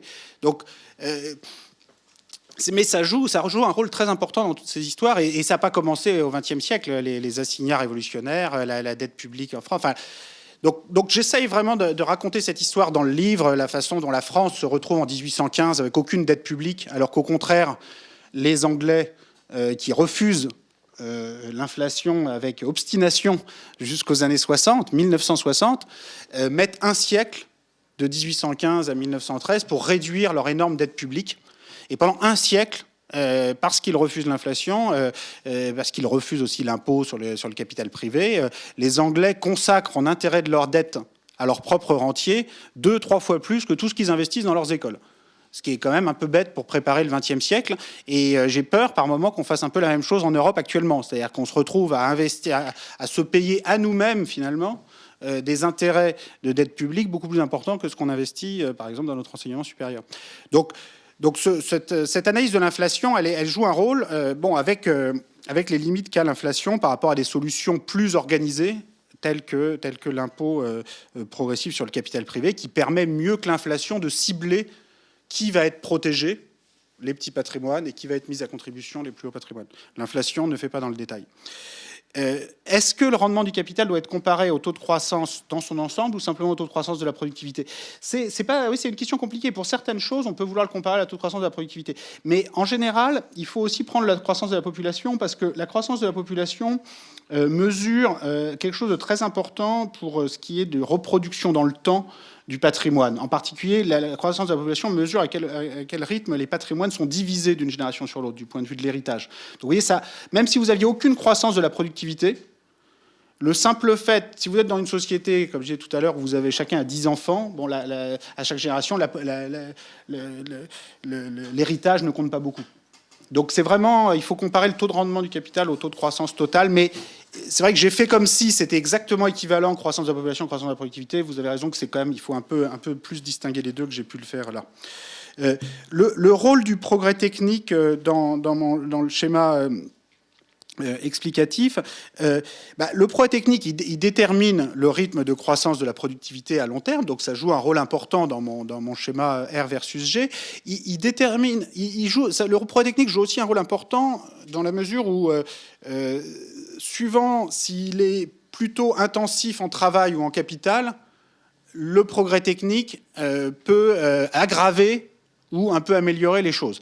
Mais même s'il était neutre, enfin, ce qu'on appelle un progrès technique neutre, c'est-à-dire qu'il utilise plus de travail, plus de capital à des rythmes comparables, on aurait quand même ce problème de R plus grand que G. Alors si en plus il favorise davantage l'utilisation de techniques intensives en capital, alors là, évidemment, ça aggrave les choses. Donc ça, c'est l'histoire des drones d'Amazon que je décrivais tout à l'heure. C'est-à-dire que si le progrès technique, il pousse plutôt dans le sens d'une diversification de l'utilisation des machines, du capital dans tous les sens, ça pousse pour un rendement du capital qui reste très élevé, voire qui augmente, mais en tout cas qui ne diminue pas ou qui diminue peu lorsque la quantité de capital augmente. Donc, si vous voulez, ça pousse complètement dans le sens inverse que la force de baisse tendancielle du taux de profit qui devrait ramener le rendement à la baisse quand la quantité de capital augmente. Là, le progrès technique biaisé en forme de capital peut contrecarrer ça. Le cas de l'Allemagne. Pourquoi l'Allemagne a un bêta de 400% contre 600% en France et en Angleterre? Alors, je pense que c'est la résultante de beaucoup d'effets et honnêtement, je ne suis pas capable de complètement distinguer le poids exact de chaque. Mais chaque effet est intéressant, donc je vais les mentionner rapidement. D'abord, on a quand même une augmentation du bêta en Allemagne qui est aussi forte, et même encore plus forte qu'en France et qu'au Royaume-Uni depuis les années 50-60. C'est juste qu'ils partaient de plus bas. Donc en partie, ils partaient de plus bas parce qu'en 1950, l'Allemagne est vraiment très bas en termes de bêta. Mais bon, simplement, il y a aussi sans doute en partie des problèmes de mesure. C'est-à-dire c'est possible que les comptes allemands sous-estiment un peu le bêta depuis le début. Mais la progression, en tout cas sur la période, vous verrez, elle est tout aussi forte en Allemagne qu'en France et qu'au Royaume-Uni. Alors après... dans les autres facteurs qui peuvent expliquer un bêta un peu plus faible, enfin structurellement plus faible en Allemagne, il y a les prix de l'immobilier. Donc ça, c'est tout à fait possible, et c'est un peu ce qui se passe actuellement, que les prix de l'immobilier quand même vont augmenter en Allemagne dans les années qui viennent et peuvent se réduire en France, au Royaume-Uni. Peut-être aussi que ça va rester là parce qu'on a un pays qui est plus polycentrique et où il y a moins de concentration de l'immobilier sur des grands centres urbains.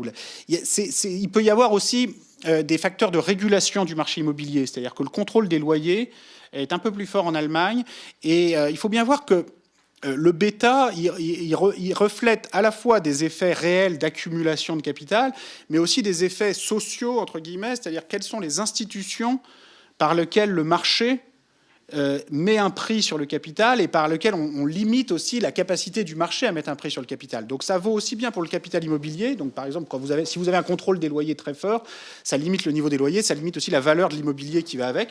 Donc ça peut jouer un rôle en Allemagne et ça explique une partie du faible bêta aussi en France, au Royaume-Uni dans les années 50-60. L'équivalent pour le capital investi dans les entreprises, c'est toutes les règles qui touchent à la régulation de la propriété des entreprises. Donc concrètement, le plus faible bêta en Allemagne, et en particulier le fait qu'il y ait une beaucoup plus faible capitalisation boursière en Allemagne, peut refléter le fait qu'en Allemagne, l'actionnaire n'est pas tout puissant, ou est moins tout puissant dans le capitalisme rénan, en tout cas, qu'il ne l'est dans les pays anglo-saxons et qu'il ne l'est en France aussi, pour le coup. C'est-à-dire que concrètement, vous avez un nombre de sièges non négligeables pour les salariés, et qui sont des sièges pas simplement consultatifs dans les conseils d'administration, qui sont des sièges décisionnels, y compris en l'absence de toute participation au capital. Et ça, il est possible que ça diminue la valeur de marché des actions, ce qui n'est pas une mauvaise chose. Visiblement, ça ne les empêche pas de fabriquer des voitures. Donc en soi, je veux dire, le fait d'avoir un bêta plus faible, vous savez, dans la courbe, on a l'Espagne, l'Italie ont des bêtas prodigieusement élevés. Bon, c'est pas clair que ce soit forcément une très bonne chose. Ça peut être aussi le signe que la production au dénominateur n'est pas aussi élevée qu'elle devrait et qu'il n'y a pas de limite, disons, au capitalisme privé et à la façon dont on met un prix de marché sur le capital et dont le propriétaire en est pleinement propriétaire. Alors, la question sur le capital, le patrimoine, est-ce que tout ça c'est la même chose? Est-ce que quelqu'un qui possède un appartement est un capitaliste?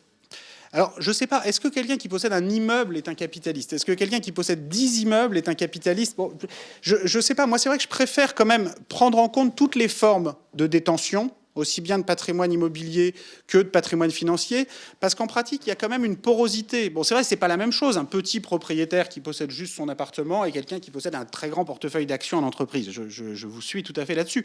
Mais en même temps, si la personne qui possède un très grand portefeuille d'actions en entreprise choisit d'être un promoteur immobilier et de posséder aussi un certain nombre d'immeubles, bon, c'est du patrimoine immobilier, et néanmoins, c'est du point de vue du capitaliste en question, c'est quand même un investissement. Donc quand César Birotteau, après avoir fait fortune dans la parfumerie, décide de faire une opération immobilière à la Madeleine, est-ce qu'il cesse d'être capitaliste parce que c'est de l'immobilier?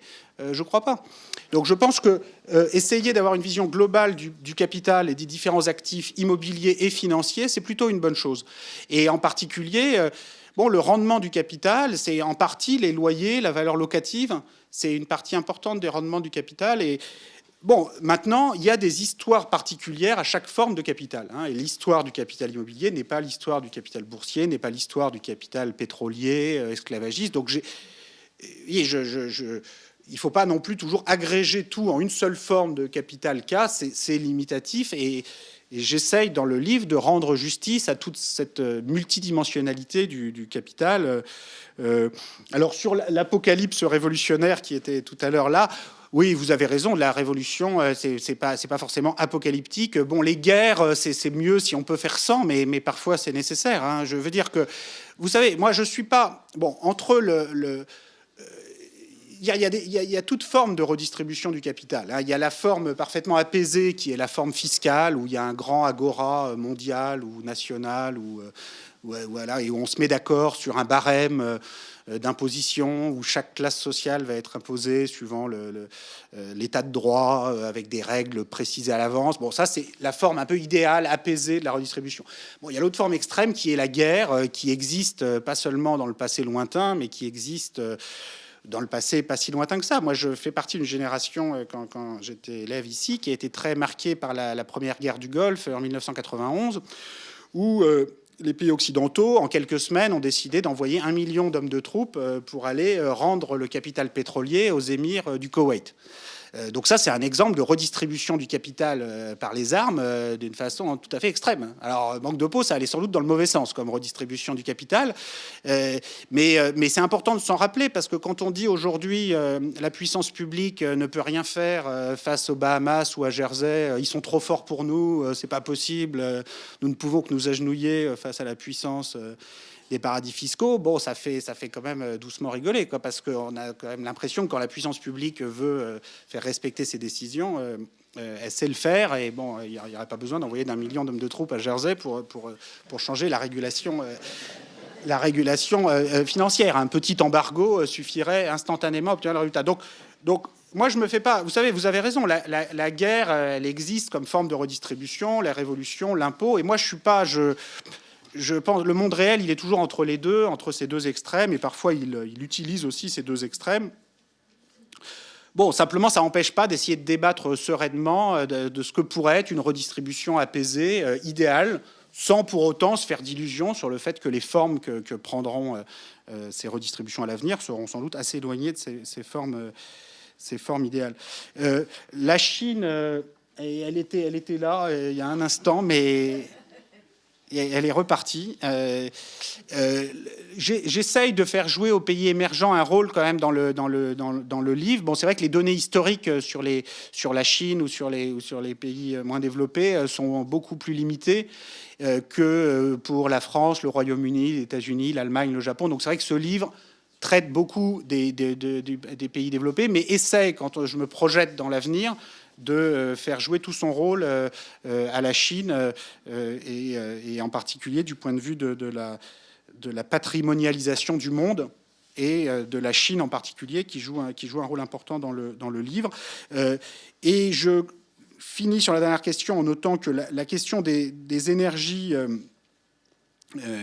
fossiles joue également un rôle sans doute insuffisant dans le livre, mais joue un certain rôle, notamment à travers l'analyse un peu du déversement du capital pétrolier sur le capital financier. C'est-à-dire qu'il y a quand même un des phénomènes qui se joue actuellement, c'est l'accumulation par les pays pétroliers de portefeuilles financiers extrêmement importants sur les autres pays, qui font que même quand il n'y aura plus de pétrole, qui finira sans doute par arriver. Bon, personne ne sait à quelle date, personne ne sait jusqu'où monteront les prix d'ici là, etc. Mais bon, visiblement, il y a quand même encore de quoi accumuler des portefeuilles financiers importants pour les pays pétroliers concernés. Toujours est-il que même quand il n'y en aura plus et qu'il n'y aura plus de recettes tirées directement du pétrole pour ces pays-là, ces pays auront accumulé des portefeuilles financiers qui, eux, continueront d'être là et qui feront que les pays en partie possédés par eux pourraient se retrouver à leur verser des niveaux d'intérêt, de dividendes, de loyers pas négligeables du tout. Donc, à l'heure d'aujourd'hui, l'Europe n'est pas possédée par l'émir du Qatar, pas plus que par les fonds pétroliers norvégiens ou russes, etc., qui restent de taille limitée par rapport à l'ampleur du capital européen.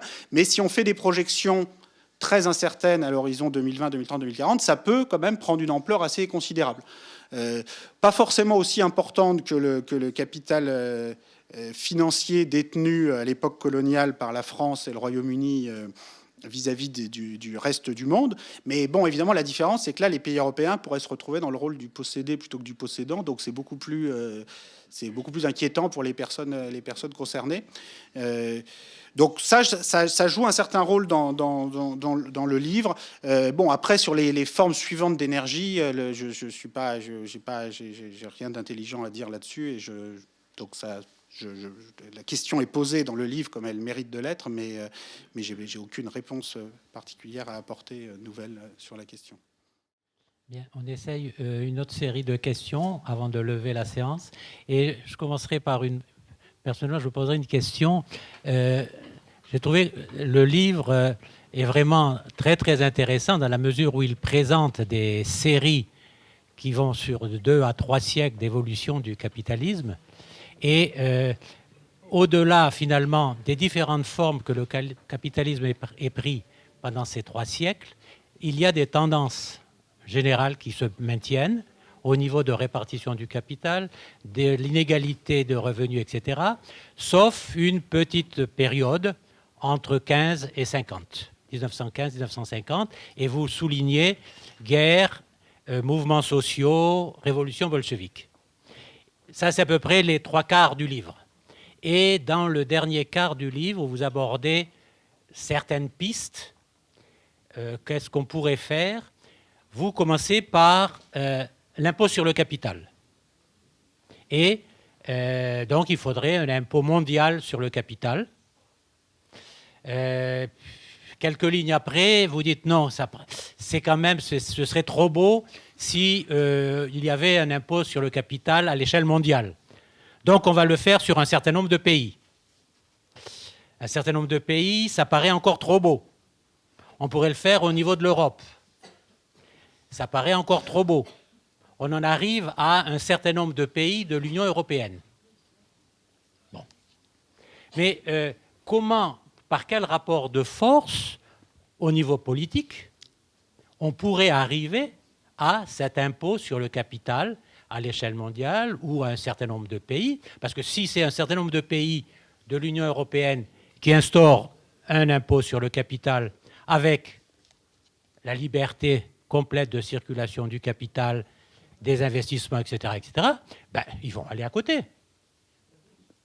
Donc, ces aspects de proposition, je suis d'accord avec vous, le capitalisme ne va pas tomber tout seul, et l'histoire a montré qu'il peut rencontrer des très grandes crises et repartir, mais quand même, moi, la conclusion que j'ai tirée des 3/4 du livre, la première partie du livre, c'est ben, le capitalisme, il faut autre chose et pas rester à essayer de replâtrer le capitalisme.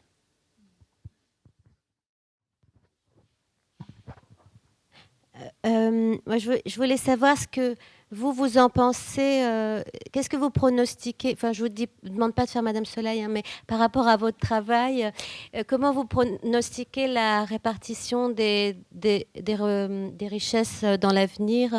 Quand vous dites maintenant, on est 10% de la population la plus riche possède 60%. 40% pour la classe moyenne, presque rien pour les plus pauvres. Vous pensez quoi, vous, de l'avenir? Oui, alors les 3/4 du livre parlent du passé et un petit quart parle de l'avenir. Très franchement, j'ai écrit ce dernier quart par acquis de conscience de citoyen, mais dans le fond, le vrai but du livre, c'est que chacun puisse écrire sa 4e partie. Hein. Donc moi, je suis pas, j'ai pas plus de prétention que ça dans cette 4e partie, et je but c'est plutôt que chacun après écrive la suite. Hein. J'ai pas de. C'est vrai, les guerres, les révolutions bolcheviques ont joué un rôle considérable, et j'ai vraiment essayé d'insister dans la présentation. Moi, je suis très marqué par cette étude de la Belle Époque en France, où le système démocratique parlementaire ne répond pas.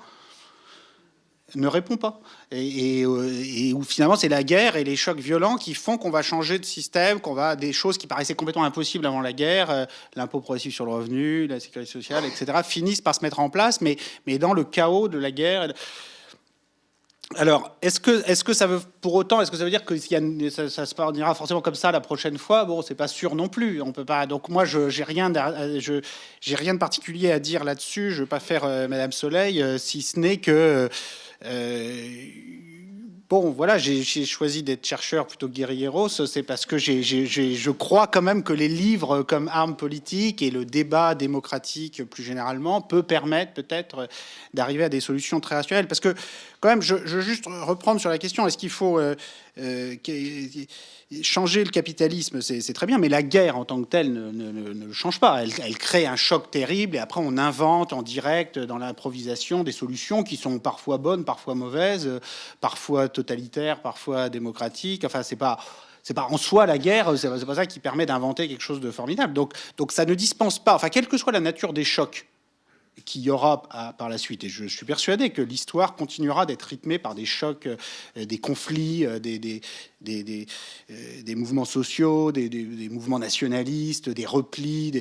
Quels que soient ces chocs, dans tous les cas, il faut bien après réfléchir aux institutions communes, éducatives, sociales, fiscales, dont on a besoin pour réguler cet ensemble. Et de ce point de vue-là, la contribution qu'essaye de faire le livre, c'est cette réflexion sur l'impôt progressif sur le capital, qui est un objet tout à fait différent de l'impôt progressif sur le revenu, mis en place au XXe siècle. C'est un objet très différent aussi d'autres utopies fiscales ou objectifs fiscaux qui ont été discutés ces dernières décennies. Je pense par exemple à la taxe Tobin, qui est un objet intéressant, mais qui n'a rien à voir, et qui est un objet, à mon avis, plus limité, parce que c'est bien de limiter le volume des transactions financières, mais une fois qu'on les aura limitées, il faudra trouver autre chose.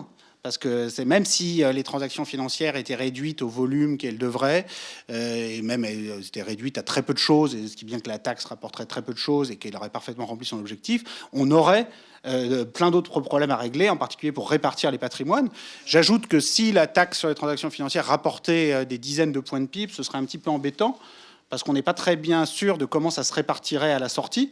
L'avantage quand même de l'impôt progressif sur le patrimoine, c'est qu'on peut cibler combien on demande aux gens qui ont un petit patrimoine, parce que le but, moi, c'est plutôt de réduire, par exemple, la taxe foncière et les impôts sur le patrimoine pesant sur ceux qui essayent de rentrer dans le jeu, sur ceux qui essayent de devenir propriétaires, qui essayent d'acheter un appartement à 100 000, 200 000, 300 000 euros, qui n'y arrivent pas.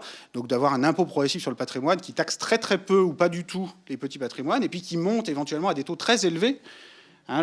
J'évoque des taux de 10% par an sur les patrimoines les plus élevés, ce qui est très important sur un patrimoine, parce que ça veut dire qu'au bout de 10 ans, il n'y a plus de patrimoine. Donc ça veut dire que les personnes doivent vraiment renouveler leur patrimoine. C'est une expropriation permanente. Bon, ça pourrait être aussi 20% par an. On peut faire 100%, mais on ne pourra le faire qu'une seule année. Donc, il faut bien voir qu'en termes de réflexion sur l'impôt sur le patrimoine, le fait de monter à des taux aussi élevés, ça n'a rien à voir avec ce qui a été appliqué dans le passé. Donc je ne prétends pas que c'est la solution miracle, mais je mets ça sur la table dans le débat. Je pense que c'est important. Il y a parfois une erreur qui consiste à dire on est tous d'accord sur ce qu'est la justice. Tout ce qui nous manque, c'est un grand mouvement social et une grande révolution pour la mettre en place. Je pense que c'est pas vrai. Je pense qu'on n'est pas d'accord sur ce qu'est la justice fiscale et le système fiscal idéal. Je pense qu'on a besoin de ce débat démocratique, politique, philosophique sur la nature du système fiscal idéal. Et donc ce livre essaye, dans sa 4e partie, de contribuer à ça. C'est pas, mais voilà. Mais il ne faut pas partir du principe qu'on est tous d'accord sur ce qu'est un impôt juste. C'est compliqué. C'est pas juste les possédants sont contre les autres. Y compris au sein des non-possédants, c'est pas si facile que ça de trouver quels sont les mérites de la taxe Tobin par rapport à l'impôt progressif sur le revenu, par rapport à l'impôt progressif sur le capital. Ces questions ne sont pas des détails. Et c'est à force de refuser de discuter politiquement de ces questions et de les considérer comme des questions techniques qui ne concernent pas l'action politique directe, que finalement, on n'avance pas. Donc je pense qu'une des réponses à tout ça, c'est d'essayer que chacun se réapproprie ces débats économiques, fiscaux, qui sont des débats éminemment politiques et qui ne doivent pas être laissés à d'autres. Donc voilà, pour les prévisions pour l'avenir, je constate que la tendance est à une repatrimonialisation d'une part et à une reconcentration des patrimoines d'autre part. Je ne sais pas jusqu'où cette tendance peut aller.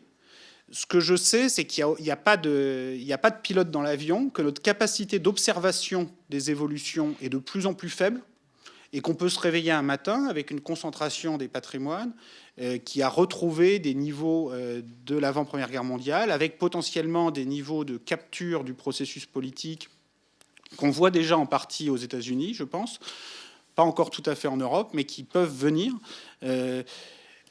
Donc, oui, je pense que la tendance naturelle est potentiellement assez inquiétante. Et ce qui risque de se produire, à défaut de solutions coopératives, c'est des solutions sous forme de repli national très fort.